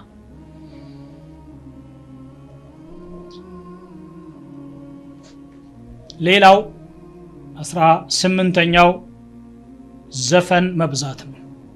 ሙዚቃ መብዛት የቂያማ ምልክት ነው ብለው ነብዩ ሰለላሁ ዐለይሂ ወሰለም ተናግረው ነበር። في صحيح البخاري من حديث عوف بن مالك من حديث ابي مالك او ابي عامر الاشعري رضي الله عنه انه سمع النبي صلى الله عليه وسلم يقول ليكونن في امتي اقوام يستحلون الحر والحرير والخمر والمعازف بني امه መጨረሻ አካባቢ የሚፈጠሩ ሰዎች አሉ። ዚናን ይፈቅዳሉ፣ ሐርን ለወንዶች ሐላል ያደርጋሉ፣ ኸምርን እንደ ሐላል አድርገው ይጠቀማሉ፣ ሙዚቃንም ዘፈንንም እንደ ሐላል አድርገው የሚጠቀሙ ይመጣሉ። وروى ابن ماجه عن ابي مالك رضي الله عنه قال قال رسول الله صلى الله عليه وسلم لا يشربن ناس من امتي الخمر يسمونها بغير اسمها كني امه وسط خمر የሚጠጡ ያለ ስሟ ስም የሚያወጡላት ይመጣሉ። እነኛ ሰዎች ኸምርን ሲጠጡ በአናቶቻቸው ላይ ደግሞ ሙዚቃ ይዘፈንላቸዋል አሉ። በጣም የሚገርም አገላለጽ ነው። ከራስ በላይ ሙዚቃ እንዴት አድርጎ ነበር የሚሆነው በዚያን ዘመን? የዚያን ዘመን ዘፋኞች ካሉ ፊት ለፊት ቀርበው መዝፈን እንጂ እንደ ዛሬው በቴፕ ተቀርጾ ወይም በሬዲዮ ወይም ግድግዳ ላይ በሚሰቀሉ ቲቪዎች አማካኝነት አይተላለፍም ነበር። ዛሬ ግን የትኛውም ሻይ ቤት፣ ምግብ ቤት፣ መጠጥ ቤት፣ መኪና፣ አውሮፕላን፣ የትኛውም መጓጓዣ ውስጥ ሙዚቃ ከላይ ወደ ታች መንቆርቆሩ የተለመደ ሆኗል። ልክ የዛሬውን ክስተት ነው ነብዩ ሰለላሁ ዐለይሂ ወሰለም እየተናገሩ ያሉት። የሙዚቃ መሳሪያዎች ዛሬ በጣም እጅግ ዘመናዊና የረቀቁ ተብለው ተሰርተዋል። የዘፋኝ ወንዶችና ሴቶች ድምጽ ከምንም በላይ ከፍ ብሎ ይሰማል። አንዳንድ ሰዎች ሙዚቃ እየሰሙ እንጂ እንቅልፍ የማይወስዳቸው መኖራቸው ግልጽ ነው። እንቅልፍ እንኳን አይወስዳቸውም ይሄን ካልሰሙ ማለት ነው። አልፎ ተርፎ የሃይማኖት ተቋማት የሚባሉ እንኳን ሙዚቃቸው ጆሮዎችን ሲያደነቁር ይታያል። እጅግ በጣም የሚያሳዝነው አንዳንድ መስጂዶች እንኳን ውስጥ መድህ በሚል ስም የነብዩ ውዳሴ በሚል ስም ከበሮዎች ይደሰቃሉ፣ እስክስታዎች ይደለቃሉ። እጅግ በጣም የሚያሳዝን ማለት ነው። ይሄን ነው ነብዩ ሰለላሁ ዐለይሂ ወሰለም ወደፊት ይከሰታል ብለው ተናግረውት የነበረው። ይሄ ሲከሰት ደግሞ መቅሰፍት ይከተላል ብለዋል። سيكون في آخر الزمان خسف وقذف ومسخ آخر الزمان የሰዎች መለወጥ የመቅሰፍት መውረድና ከላይ የሚወርዱ መከራዎች ይመጣሉ አሉ። ከላይ የሚወርዱትንም ይሄው ያያናቸው ነው። ቦምቦች እየዘነቡ ነው ያሉት በአውሮፕላኖች አማካኝነት፣ ሚሳኤሎች ከተሞችን እያወደሙ ነው ያሉት። ይሄም እየተከሰተ ነው ያለው። ከምድር የሚፈልቅ መከራም ይሄው እየፈለቀ ነው ያለው። አማን አገር ነው ብሎ አንድ ሰፊ ወይም ብዙ ቁጥር ያለው ህዝብ ሲሄድ ከስር ቦምብ እየፈነዳ የሚጨፈጭፍበት ሁኔታ አለ። መቶዎችን በአንድ ጊዜ ጸጥረጭ የሚያደርግበት ሁኔታ ተከስቷል። ይሄ በዛን ነብዩ ሰለላሁ ዐለይሂ ወሰለም በተናገሩበት ዘመን እንኳን ሊከሰት ይታለምም አልነበረም። በወቅቱ የነበሩ ሰዎችም አዳምጠው ለኛ ከማስተላለፍ ውጪ ትርጉሙ ይሄ ነው ብለው እንኳን አልተናገሩ ነበር። እኛ ግን የዕለት ከዕለት እይታችን ሆኗል ማለት ነው። اللهم لطفك። ሌላው ظهور الفحش والتفحش መጥፎ ንግግሮች መስፋፋታቸው ነው አሉ ዝምድና መቁረጥ ጉርብትና ማክፋት ይከሰታል አሉ رسول صلى الله عليه وسلم عن عبد الله بن عمرو رضي الله عنهما أنه سمع رسول الله صلى الله عليه وسلم قال إن الله يبغض الفحش والتفحش الله مدفو نغرنا مدفو من ناغرن يطلال والذي نفس محمد بيده لا تقوم الساعة حتى يخون الأمين ታማኝ የነበረው ሰው ታማኝ እንዳልሆነ ስሙ ሲጎድፍ ويؤتمن الخائن ከዳተኛ አጭበርባሪው ደግሞ የሚታመንበት ጊዜ ሳይመጣ ቂያማት ቆመም በዚያን ጊዜ መጥፎ ንግግሮች በጣም ይበዛሉ ዝምድና ይቆረጣል ጉርብትና ይከፋል አሉ ይሄም እየታየ ያለ ነገር ነው በጣም መጥፎ ንግግሮች በእያንዳንዱ ሰው አንደበት ይከሰታሉ ሰው ማማት ወንጀል መስራት እንደ ተራ ነገር ተደርጎ እየታየ ነው ያለው ይሄ ነው ማለት ነው ታማኝ የነበረው ስሙ ይጎድፋል ያሉት አላህን የሚፈሩ ለዲናቸው ተቆርቋሪ የሆኑ ሰዎች ዛሬ ስማቸውን በመጥፎ ነገር ብቻ ነው ሰዎች የሚያነሷቸው ኢላ መን ረሒመ ረቡከ አላህ Subhanahu Wa Ta'ala ያዘነለት ሰው ብቻ ነው ከዚህ የሚድነው ከዚያም አልፎ ተርፎ ነብዩ ሰለላሁ ዐለይሂ ወሰለም የማይረቡ ሰዎችና ስብዕናቸው የተበላሸ ሰዎች በህዝብ ጉዳይ መናገራቸው የቂያማ ምልክት ነው ረሱል ሰለላሁ ዐለይሂ ወሰለም ከተናገሩት የምንደብቀው ምንም ነገር አይኖርም ኢንሻአላህና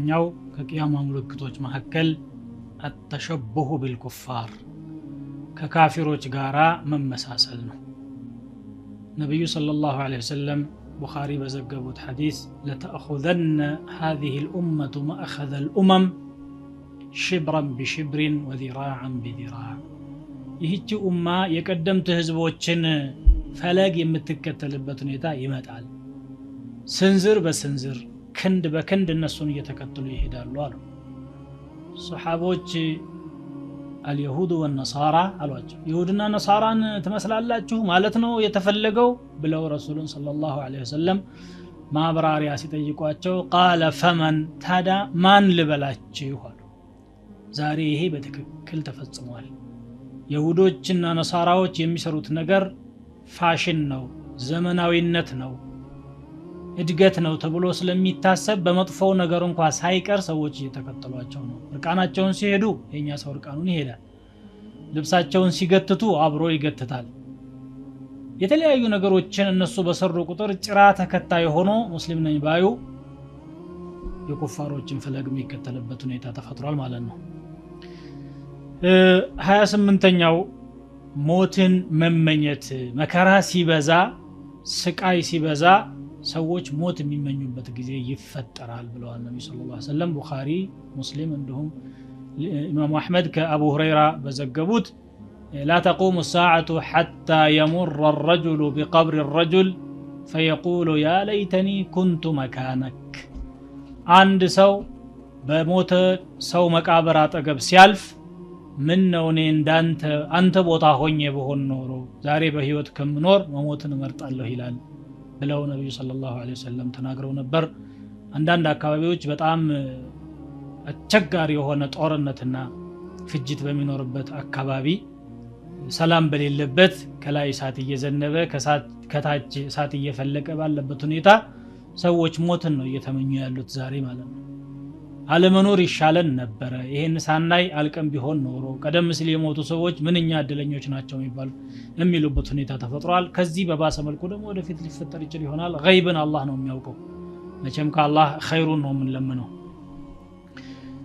28ኛ ደግሞ 29ኛ ማለቴ ነው ኢዕጃቡ ኩል ذي رأي برأيه ባለ ሐሳብ የሆነ ሁሉ በሐሳቡ መደነቁ ነው አሉ ሁሉም ሰው የራሱን ሐሳብ ከዚህ የተሻለ ምንም የለም ብሎ የሚያስብበት ጊዜ ይመጣል ዛሬ ይሄ አለ ማለት ይቻላል hatta በዲን ጉዳይ እንኳን አንድ አመለካከት ከያዘ በኋላ አይደለም ቁርአኑ ካንተ ጋር ይخالፋል ሐዲሱ ደግሞ እንዲህ ነው የሚለው ብትለውም እንኳን የፈለገ ይሁን እንጂ እኔ እቺን ይዤ ነው የምቀጥለው اذا رايت شحا مطاعا وهوى متبعا ودنيا مؤثرة واعجاب كل ذي راي برايه فعليك بخاصة نفسك قالوا امام الترمذي كابو ثعلبة الخشني بزغبوت حديث مالنا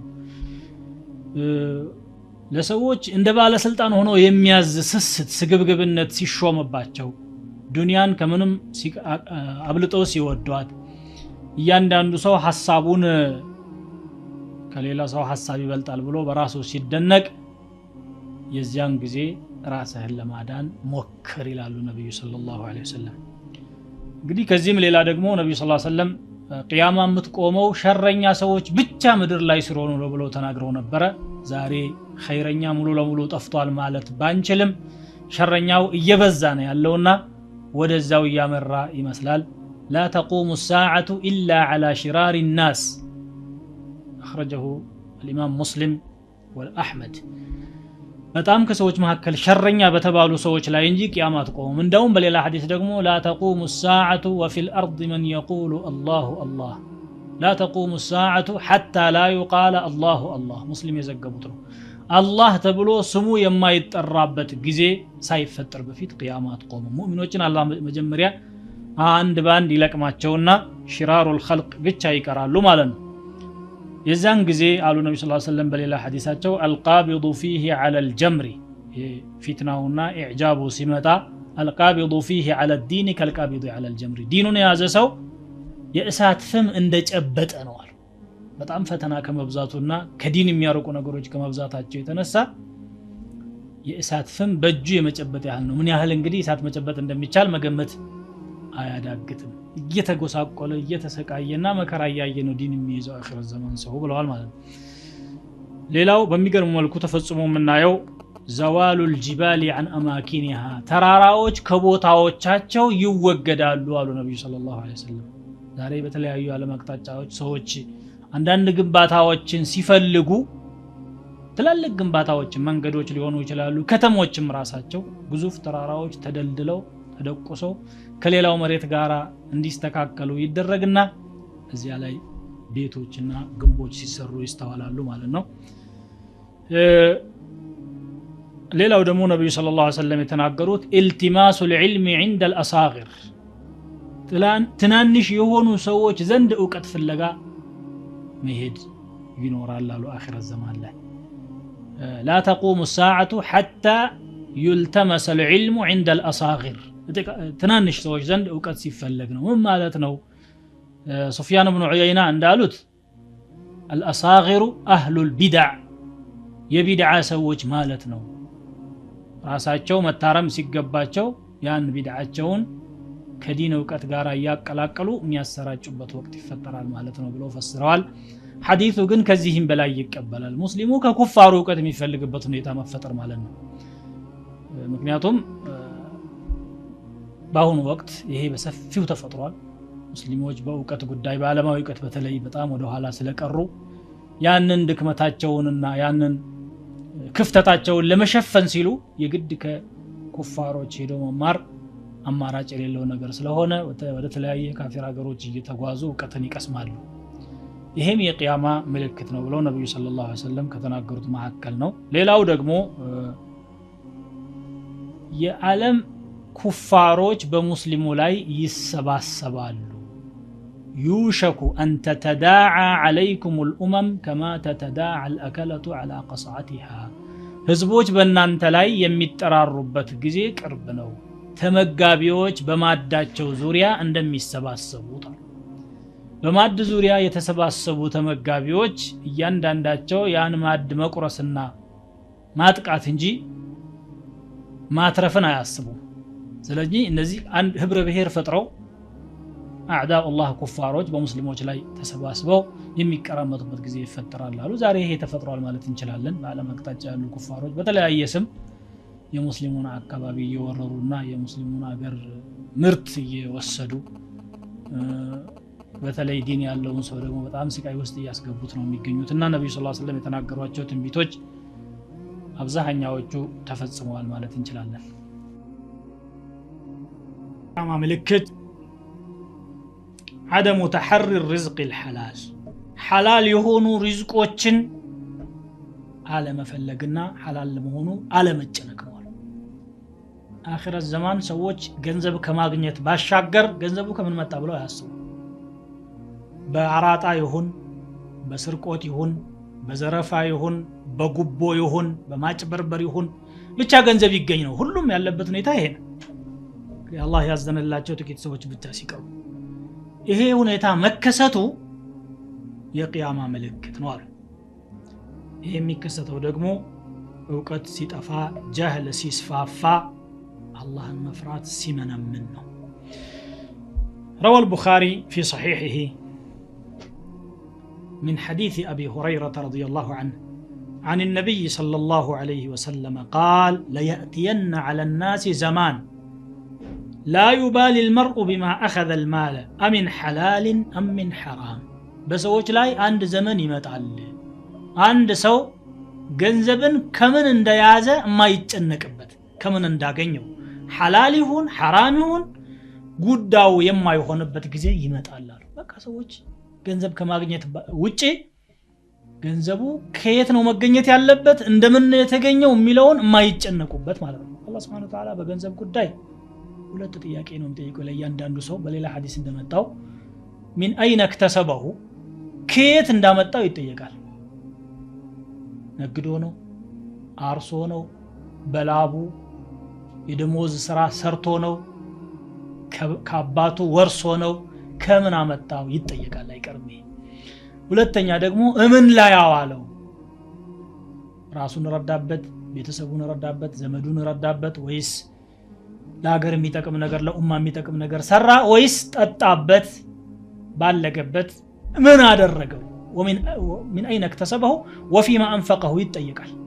ሰዎች ግን ዛሬ ይሄንን ያያሰቡ አይደለም ያሉት። በቃ በየትም መልኩ ይገኝ የትም ፍጪው ዱቄቱን አንጨው አይነት ፍልስፍና ሁሉም ሰው ተከትሎት ይገኛል። ይሄም ነብዩ ሰለላሁ ዐለይሂ ወሰለም የተነበዩት ነገር ነው። ሌላው ደግሞ በሚገርም መልኩ እየተከሰተ የምናየው የውሸት መስፋፋትና መንሰራፋት ነው። ነብዩ ሰለላሁ ዐለይሂ ወሰለም የቂያማ ምልክት ብለው ከተናገሯቸው መካከል ወየፍሹ ወልከذብ ብለዋል። ውሸት መስፋፋቱ ነው ብለዋል። ቡኻሪ የዘገቡት ሐዲስ ነው። ዛሬ ውሸት በግለሰብ ደረጃ ይዋሻል፣ በድርጅት ደረጃ ይዋሻል። ታላላቅ ተቋሞችና የሚዲያ ተቋማት በመዋሸት ዓለምን ለማታለል ምንም ወደ ኋላ ያሉበት ሁኔታ የለም። ቴሌቪዥን ይዋሻል አይዋሽም አትበል። ዛሬ ሰው ህዝቡ ሞኝ ነው። በቴሌቪዥን ተነገረ ከተባለ ቁርአን ወረደ የተባለ አይነት ነገር አድርጎ የሚያስባለ። ሬዲዮ ይዋሻል፣ ጋዜጦች ይዋሻሉ፣ የኢንተርኔት ድህረ ገጾችም ይዋሻሉ።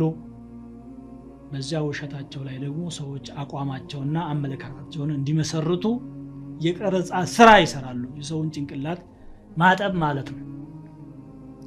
እነሱ የሚሉት ብቻ እውነት እንደሆነና እነሱ ታማኝ እንደሆኑ ገለልተኛ ማነው ነገሮችን የሚያጣሩ እንደሆኑ አድርገው ሰዎችን በማሳመን ውሸታቸውን ያስፋፋሉ። የተራ ግለሰብ ውሸት ብቻ ሳይሆን አንድ ውሸት ዋሽቶ በመቶ በሚቆጠር ኮፒ የሚታተሙ ጋዜጦች ላይ ያወጣቸዋል ወይም 100 ሺዎች የሚያዳምጧቸው ሚዲያዎች ላይ ይሰራጫሉ። እውነት መስለው ይታያሉ ማለት ነው። ይሄ ተከሰተ ያለው ውሸት ይስፋፋል አሉ ነብዩ ሰለላሁ ዐለይሂ ወሰለም። በተጨባጭም ተስፋፍቷል። ሱቆች ይቀራረባሉ አሉ። ሌላው ደግሞ ሱቆች ይቀራረባሉ ማለት ንግድ በጣም ይስፋፋል ማለት ነው። ይሄም ዛሬ በግልጽ እየተከሰተ ያለ ነው። እጅግ በጣም ሩቅ የሚባሉና በአመትና በሁለት አመት ሊደረሰባቸው የሚችሉ አካባቢዎች በመርከብ በአውሮፕላን በተለያየ መንገድ ሸቀጦቻቸው ወደ ሌላው ሀገር እየደረሱ ፈጣን የሆነ ቅብብሎሽ እየተደረገ ነው ያለው። ይሄም ከተፈጸሙ ትንቢቶች መካከል ነው ማለት እንችላለን ማለት ነው።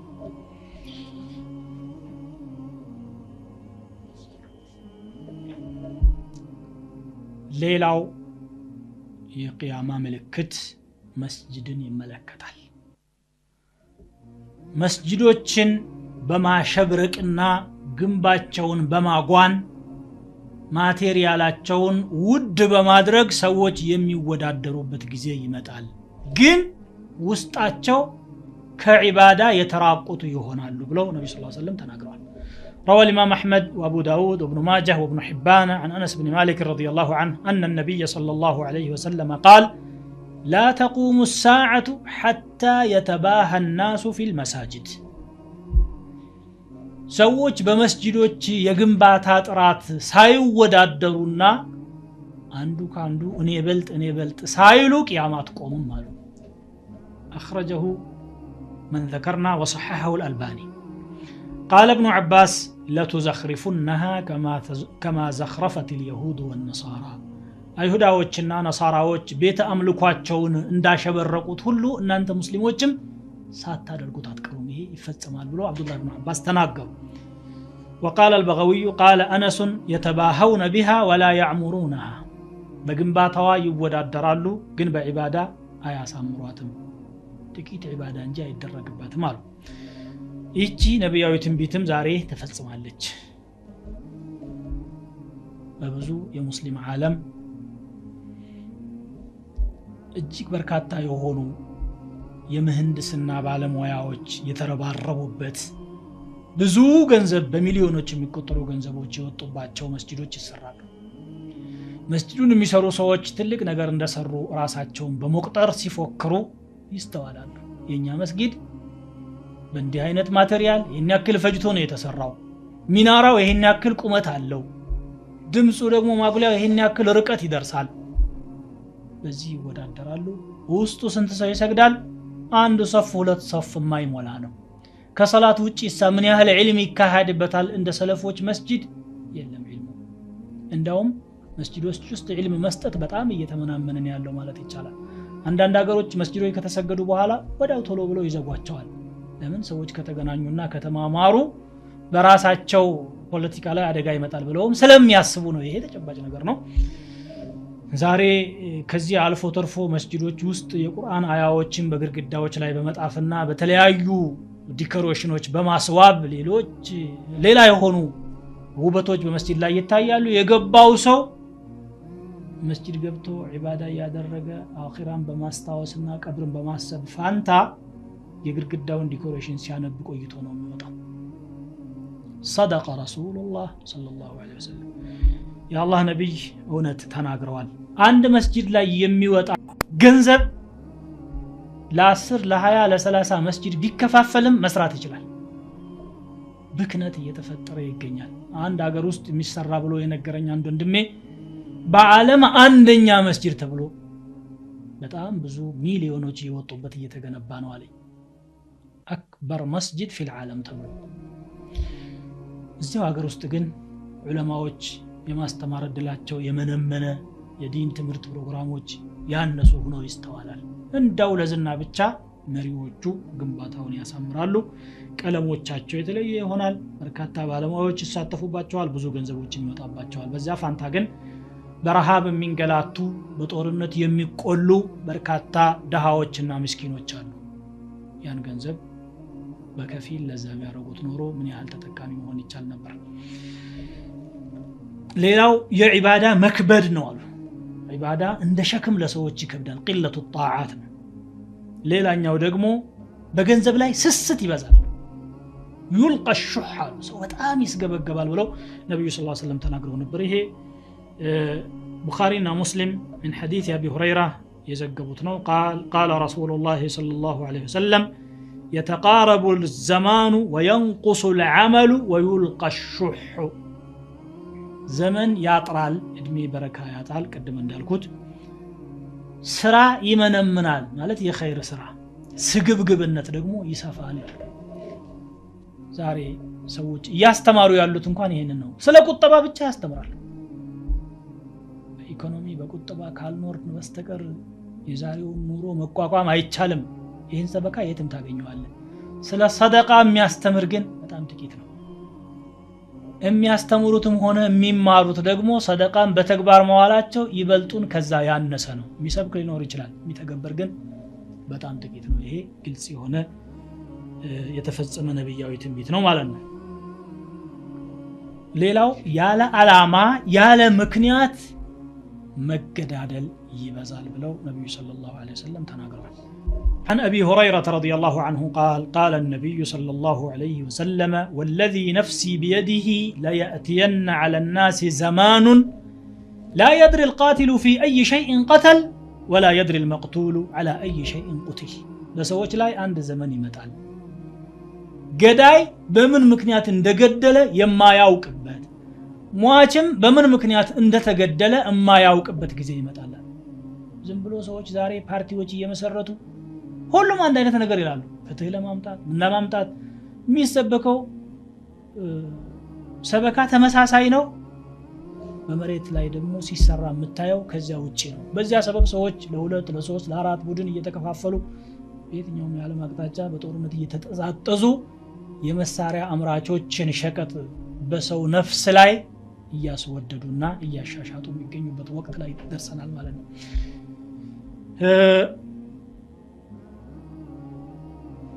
ሰው ለስብዕናው ለተቅዋው ለእውቀቱ ለአማኝነቱና ለቁም ነገሩ መከበር ሲገባው ያቀርቶ ለሸሩ ፍርሃት ብቻ የሚከበርበት ጊዜ ይመጣል ሸረኛ ይከበራል ለምን ጉዳት ያመጣል ተብሎ የሚታሰብበት ሁኔታ ስላለ ማለት ፖሊስ ይበዛል አሉ ነብዩ ሰለላሁ ዐለይሂ ወሰለም እንደ ዛሬው ዘመን ጥበቃ የበዛበት ጊዜ የለም ለምን ዝባል ሰው በጥፋት ላይ በጣም ተሰማርቷል ብዙ ጠባቂዎች ካልተመደቡለትና ካልተከረኮመ ከጥፋት የማይመለስበት ሁኔታ ስላለ ማለት ነው ፈሳድ ስለበዛ ሶላት ደግሞ አሰጋጆች ለድምጽ ብቻ የሚመረጡበት ጊዜ ይመጣል ዑለማዎች ዋጅብና ሱናን ሐራምን ሙንከርን ለይተው አበጣጥረው የሚያውቁ ሰዎች እያሉ ያቀርቶ ድምጽ ያለው አሰጋጅ ብቻ የሚፈልግበት ዘመን ይመጣል አሉ ዛሬ ድምጽ ምን ያህል ዋጋ እንዳወጣ እንግዲህ ግልጽ ነገር ነው ይሄ ሰው ዓሊም ነው አላህን ይፈራል ተቅይ ነው እሱ ይምራን በማለት ፋንታ አቀራሩ እንዴት ነው ይላል እንደውም አንዳንዱ ድምጹ ቆንጆ የሆነ ኢማም ፍለጋ በተለይ በረመዳንና በተራዊህ የምናየው ነገር ነው ከስንት ወደ ስንት አገር እየሮጠ ይሄዳል በአካባቢው ያለ መስጂድ እየተራቆተ የሱ ዓላማ በቃ ዜማውና የድምጹ ማማር ብቻ ስለሚሆን ማለት ነው ጉቦ በጣም ይበዛል አሉ ነብዩ ሰለላሁ ዐለይሂ ወሰለም ደም እንደ ቀላል ነገር ይቆጠራል እነኚህን ትንቢቶች ያካተተው ሐዲስ እንደሚከተለው ይቀርባል روى الإمام أحمد والطبراني عن عابس الغفاري رضي الله عنه قال رسول الله صلى الله عليه وسلم بادروا بالأعمال خصالا 6 ነገሮች ሳይከሰቱ በፊት ቁም ነገር በመስራት ተጣደፉ ኢምረቱ السفهاء ጅላጅሎች መሪ የሚሆኑበት ጊዜ وكثرة الشرط ፖሊስ መብዛቱ وقطيعة الرحم زمدنا مبطاطسو وبيع الحكم سلطان መሸጡ አሉ ማለት በጉቦ ሰዎች መስራታቸው ማለት ነው ወይም ደግሞ ዘመዳቸውን ኃላፊነት ቦታ ላይ ያለ ብቃት ማስቀመጥ ማለት ነው واستخفافا بالدم ደምን ደግሞ የሰው ደም ማፍሰስን እንደ ቀላል ነገር መቁጠር ሰው ሲገሉ ፍየል ያረዱ ወይም ዶሮ ያረዱ ያክል የሚቀላቸው ይመጣሉ ونشوا يتخذون القرآن مزامير قرآن مزمور አድርገው ዜማ አድርገው የሚይዙ ትውልዶች መምጣታቸው يقدمون الرجل ليس بأفقههم አንድን ሰው ኢማም አድርገው ያስቀድሙታል በእውቀት የተሻለ ሆኖ ሳይሆን ولا أعلمهم በፍቅህም በእውቀትም የተሻለ ሆኖ ሳይሆን ما يقدمونه إلا ليغنيهم እንዲያንጎራጉርላቸው ወይም እንዲዘፍንላቸው ብቻ ያስቀድሙታል ቁርአን ለዜማው ብቻ የሚፈልግበት ዛሬ እንግዲህ ጥሩ ጣዕመ ዜማ ያላቸው ሰዎች ተፈልገው ኢማምነትም ሆነ ለተለያዩ ስራዎች ቅድሚያ እንዲሰጣቸው ይደረጋል ዒልም ያላቸውና ከነሱ የተሻሉ ሰዎች ደግሞ ወደ ጎን ይደረጋሉ በርግጥ ቁርአንን በጥሩ ዜማ ማንበብ ሱና ነው ተፈላጊ ነገር ነው ማለት ነው ከተቻለ አስፈላጊ ነው ነብዩ ሰለላሁ ዐለይሂ ወሰለም ያበረታቱትና ይወዱት የነበረ ነገር ነው ሆኖም ግን እንደ መስፈርት ተደርጎ ዕውቀትን ጥቶ ዜማን መምረጥ የአኺረት ዘማን ምልክት መሆኑን ተንብየዋል ይሄም እየተከሰተ ያለ ነገር ነው ሌላው ደግሞ በሚገርም መልኩ የተፈጸመው ትንቢት ፍሹውል ቀለም ብዕር መስፋፋቱ ነው አሉ ጽሁፍ ይበዛል ብለው ነብዩ ሰለላሁ ዐለይሂ ወሰለም ተንብየዋል روى الإمام أحمد رحمه الله عن طارق بن شهاب عن عبد الله رضي الله عنه قال عن النبي صلى الله عليه وسلم قال إن بين يدي الساعة تسليم الخاصة بقيامة في تلفيت ميكسة نقروج مكاكل بمياوقت صولاي بيتشا سلامتا مقرب وفشو التجارة ينقد مسفافات حتى تعين المرأة زوجها على التجارة سيت بالوان بنقد لاي اسكم التاقز درس درو የረጅም ጉዞ መንገድ ለመሄድ ሴቶች ስለማይሳካላቸው ወንዶች ብቻ ነበሩ የሚሄዱት ዛሬ ግን መጓጓዣዎቹ በጣም ስለቀለሉ እጅግ በጣም ሩቅ የሆኑ ሀገሮችም ድረስ ይሄዱ ሸቀጦችን ያመጡ ይሳተፋሉ የቂያማ ምልክት ነው አሉ ወቀጥዑ الارحام ዝምድና መቁረጥ ወሸሃደቱ الزور የውሸት ምስክር መብዛት ወኪትማኑ ሸሃደቲ الحق የእውነት ምስክርነትን መደበቅና وظهور القلم ብዕር ወይም ጽሁፍ በጣም ጎልቶ መታየት ነው ይሄን በተጨባጭ ተገኝቷል ብዕር መስፋፋት ማለት የሚጻፉ ነገሮች መብዛት ማለት ነው ወይም መጻፊያ መሳሪያዎችም በዝተዋል ሁለቱም ያለ ነገር ነው የሚጻፉ ነገሮችን ከፈለግን በቀን የሚወጡ ጋዜጦች መጽሔቶች በሰፊው ይታተማሉ በወር የሚወጡ በአመት የሚወጡ በብዙ ሺህ ኮፒዎች በመቶዎች የሚቆጠሩ ኮፒዎች የሚታተሙ ትላልቅ መጽሔቶች ዓለማችንን እያጥለቀለቁ ይገኛሉ እንደገና ደግሞ ከዚህ ጎን ለጎን ደግሞ በርካታ የሆኑ ድርሰቶችና ጽሁፎች እየተጻፉ ነው ያሉት የህትመት መሳሪያውም ነብዩ ሰለላሁ ዐለይሂ ወሰለም በነበሩበትና በተናገሩበት ዘመን እንኳን ሊከሰትና ሊታሰብ የማይችል የነበረ ዛሬ በጣም እየተስፋፋ ያለ ነገር አለ ኮምፒውተር ደግሞ የጽሁፍ መስፋፋትን ጉዳይ ላይ ያደረገ ያለው አስተዋጽኦ እጅግ በጣም የጎላ ነው እነኚህ ሁሉ ነብዩ ሰለላሁ ዐለይሂ ወሰለም በአንድ ቃል የገለጿቸው ናቸው ፍሹል ቀለም ጽሁፍ መብዛት ብለው ተናግረዋል ማለት ነው መጓጓዣዎች በተለይ የዘመኑ መኪና ነብዩ ሰለላሁ ዐለይሂ ወሰለም በባህሪው በصفቱ ገልጸውታል የሚገርም አገላለጽ ነው عن عبد الله بن عمرو رضي الله عنه قال سمعت رسول الله صلى الله عليه وسلم يقول سيكون في آخر أمتي رجال يركبون السروج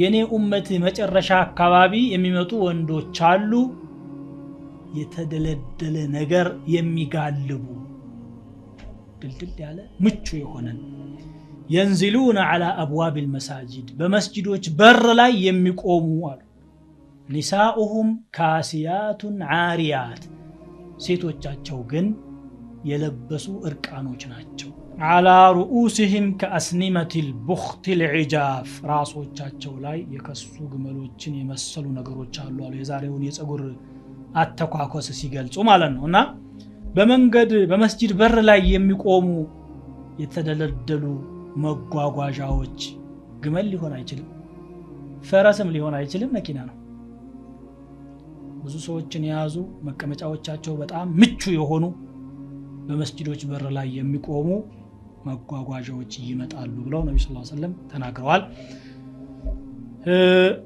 አኺረት ዘማን በተለይ ደግሞ ጁምዓ የሚሰባሰቡ ብለውም የተናገሩበት ሌላ ሐዲስ አለ ደግሞ የሚገርመው ይሄ ነው ጁምዓ ሌላ ቀን በማይሞላ መልኩ መስጂዱ ይሞላል ወይ በየቤቱ እየሰገደ ነው ሰላተል ጀማዓ አይመጣም ወይ በሳምንት አንድ ጊዜ ብቻ ነው የሚሰግደው እንደውም ሙስሊም በዘገቡት በሌላ ሐዲስ ደግሞ ولا تتركن القلاص فلا يسعى عليها ግመሎች ይተዋሉ ሰዎች አይጓጓዙባቸው ማለት ዛሬ ግመሎች ምናልባት ለወተታቸውና ለስጋቸው ካልሆነ በስተቀር ለመጓጓዣ ማገልገላቸው በበርካታ ሀገሮች አቁሟል በተለይ ግመሎች ያገለግሉ የነበሩት በአረብ ሀገሮች ነው እዛ በረሃው አካባቢ አረቦች ዛሬ ትንሽ በሀብቱም ከሌላው ሻል ያሉ ስለሆኑ በግመል መጓጓዙ የቀረ ነገር ነው ማለት እንችላለን ያን ነብዩ ሰለላሁ ዐለይሂ ወሰለም ተናግረው ነበር በተናገሩት መልኩ እነሆ እየተከሰተ ነው ያለው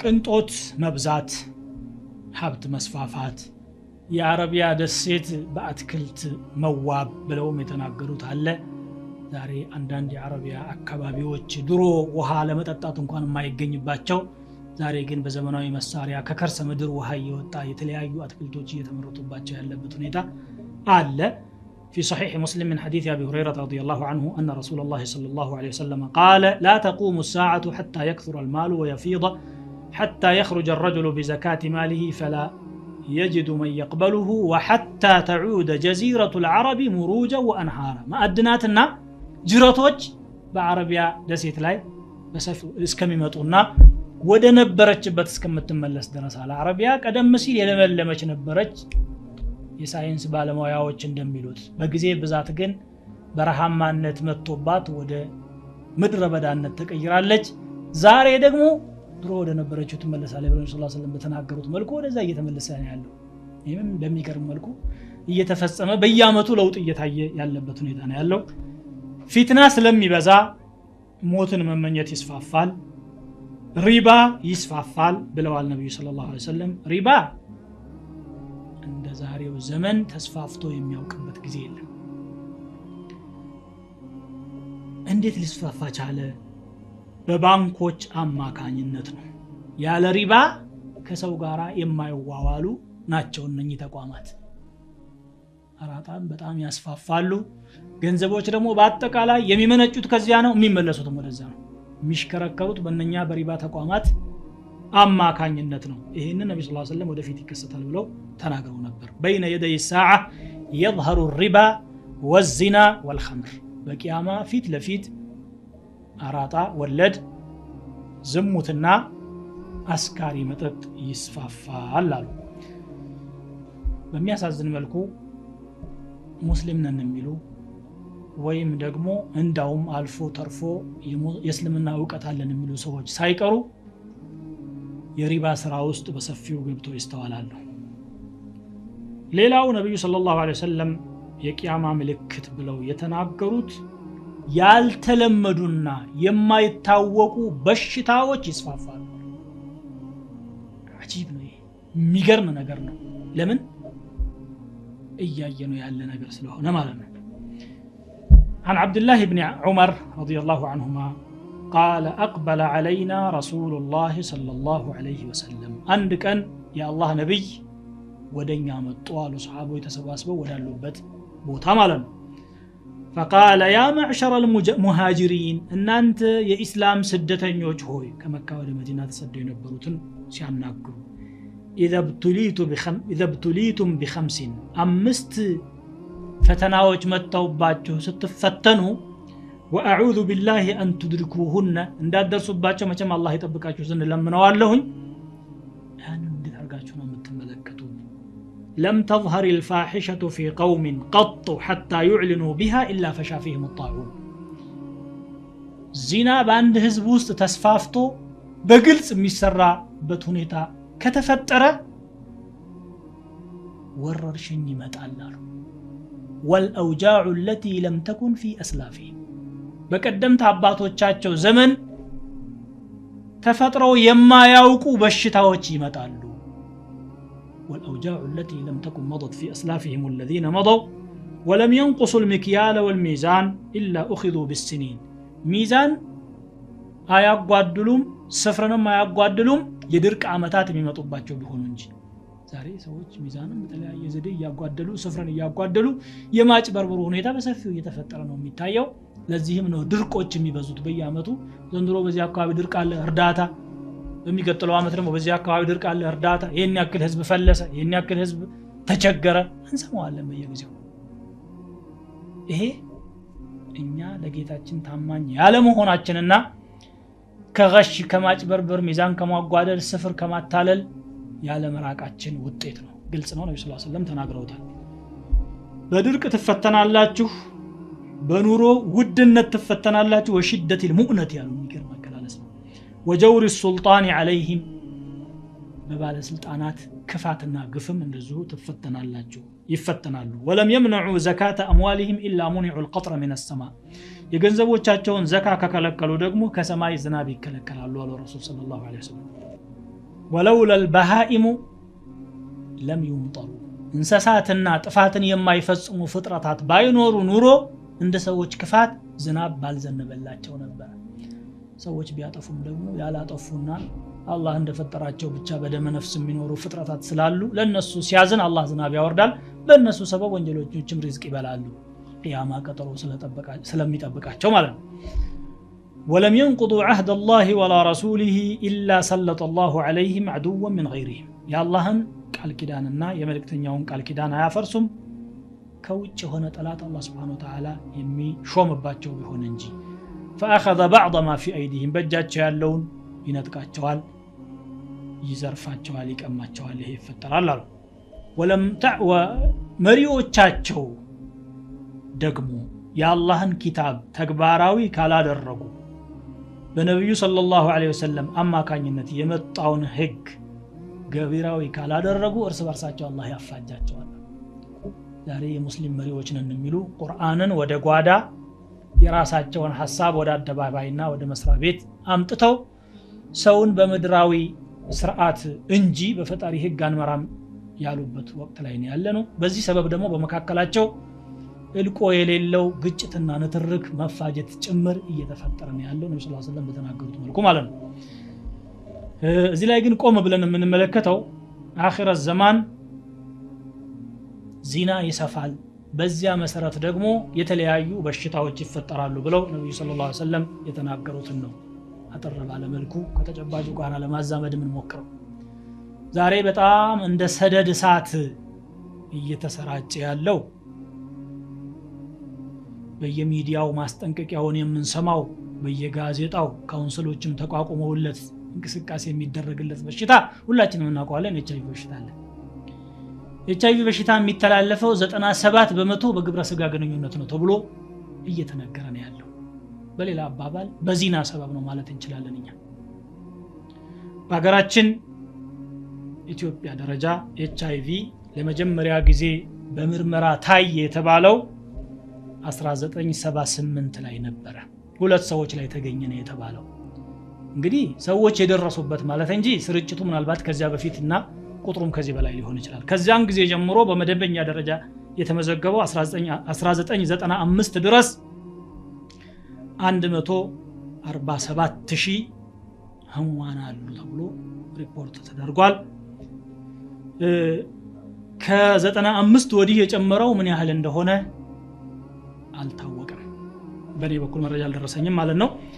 2.2 እስከ 2.5 እና 6 ሚሊዮን የሚሆን የቫይረሱ ተሸካሚ በኢትዮጵያ ውስጥ እንደሚኖር ይነገራል። በዓለም አቀፍ ደረጃ ከ40 ሚሊዮን እስከ 50 ሚሊዮን የሚሆን የበሽታው ተሸካሚ አለ።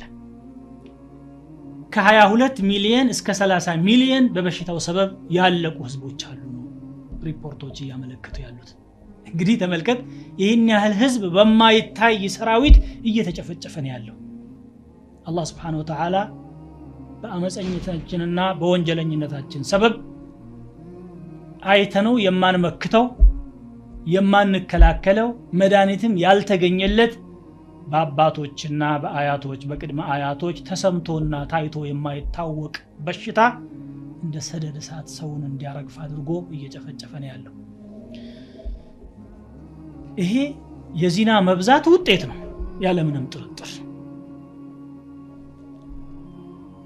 ከዚህ ጋር በተያያዘ መልኩ ደግሞ ከወንድና ከሴት ጋር የሚደረገው የዝሙት ግንኙነት ብቻ ሳይሆን ወንድ ከወንድ ጋር ሴት ከሴት ጋር የሚፈጽሙት የሰዶም ተግባርም ግብረ ሰዶም የሚባለው ማለት ነው ዛሬ በአለም ላይ በጣም ተስፋፍቶ የሚስተዋል ነገር ነው።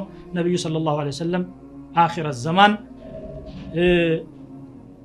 ይፈጠራል ብለው ከተነበዩት መካከል አንዱ ይሄ ነው። أخرج الإمام أحمد والترمذي والبيهقي وصححه عن جابر رضي الله عنه قال رسول الله صلى الله عليه وسلم إن أخوف ما أخاف على أمتي عمل قوم لوط بأمة إلي بتام እጅግ ከሚያስጉኝ ነገሮች መካከል አንዱ የግብረ ሰዶም ስራ ነው ብለው ተናግረዋል ነብዩ ሰለላሁ ዐለይሂ ወሰለም። ወደፊት እንደሚከሰት ሲጠቁሙ ማለት ነው። ዛሬ በሌላው ዓለም በምዕራቡ ዓለም በተለይ ይሄ ነገር ህጋዊ መሆን አለበት እየተባለ እንደውም ጋብቻ ነው እያሉት ነው ያሉት። በጣም ዘግናኝ በሆነ መልኩ ተፈጥሮን በሚቃረን መልኩ ማለት ነው። አላህ ወንድ ለሴት ሴት ለወንድ ፈጥሮ በጋብቻ ተሳስረው እንዲኖሩ አዞ ያለ ይሄ መንገድ ሳይጠፋ አማራጩ ሳያጥር ሴቶች ሳይጠፉ እንዲህ አይነት ዘግናኝ ስራ ይፈጸማል። ይህንንም ደግሞ መብት ነው ብለው የሚከራከሩለት ታላላቅ መጽሔቶች፣ ማህበሮች፣ ድርጅቶች ተቋቁመው እየፈቀዱ መንግስታትም ራሱን ፈቅዳለን እያሉ የሚንቀሳቀሱበት ሁኔታ መፈጠሩ እጅግ የሚያሳዝን ነው። ነብዩ ሰለላሁ ዐለይሂ ወሰለም ከተናገሯቸው ትንቢቶች መካከል ነው ማለት ነው። روى ابن حبان عن رسول الله صلى الله عليه وسلم أنه قال لعن الله من عمل عمل قوم لوط يلوط وغنوچن سرا مسرا الله رغموታል።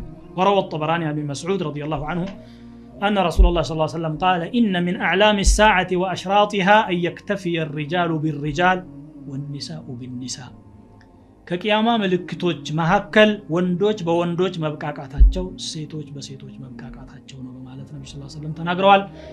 የተፈጸሙ የቂያማ ምልክቶች በሚል ለማቅረብ የተዘጋጀውት ርዕስ እስከዚህ ድረስ ነው። ግን የተፈጸሙት እነኚህ አሁን የጠቀስኳቸው ብቻ ናቸው ማለት አይደለም።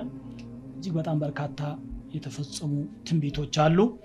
እነኛ ሁሉ የነብዩ ሰለላሁ ዐለይሂ ወሰለም ነብይነትና ያስተማሩት ትምህርት ትክክለኝነትን የሚያረጋግጡ ናቸው እና የሰው ልጅ ምን አይነት አዘቅትና ውድቀት ውስጥ እየገባ መሆኑን ያሳያሉ። ይሄንን ነገር ደግሞ ምናነሳሳው እንዳው ችላ ብለን ልናልፈው ተገቢ እንዳልሆነና ማስተማር እንዳለብን ኃላፊነት ስለሚሰማን ነው። አላህ Subhanahu Wa Ta'ala ወደ ተሻለው አቅጣጫ እጆቻችንን ይዞ እንዲመራን እንለምነዋለን። ከዚህ አይነቱ ውድቀትና ብልሽትም ያድነን ዘንድ እንማጸነዋለን። በዚህ በአኺራ ዘመን ነገሮች በሚበላሹበት ሁኔታ ዲኑን የሚይዝና አላህን የሚፈራ ሰው ፍም እንደሚጨብጥ ሰው ነው ብለው ነብዩ ሰለላሁ ዐለይሂ ወሰለም ተናግረዋል። ፈተናው ቀላል አይደለምና ከዚህ ፈተና ለመውጣት ሁላችንም መጣጣር ይጠበቅብናል። ለዛሬው ለማስታወስ ያሰብኩት እዚህ ላይ ተጠናቋል። በሚቀጥለው በሌላ ፕሮግራም ደግሞ ወደፊት የሚከሰቱ የቂያማ ምልክቶችን አቀርባለሁ። ያሁኑ የተፈጸሙ የቂያማ ምልክቶችን ነው የተመለከተው። أسأل الله عز وجل بأسمائه الحسنى وصفاته العلى أن يوفقنا لما يحب ويرضى. سبحانك اللهم وبحمدك أشهد أن لا إله إلا أنت أستغفرك وأتوب إليك.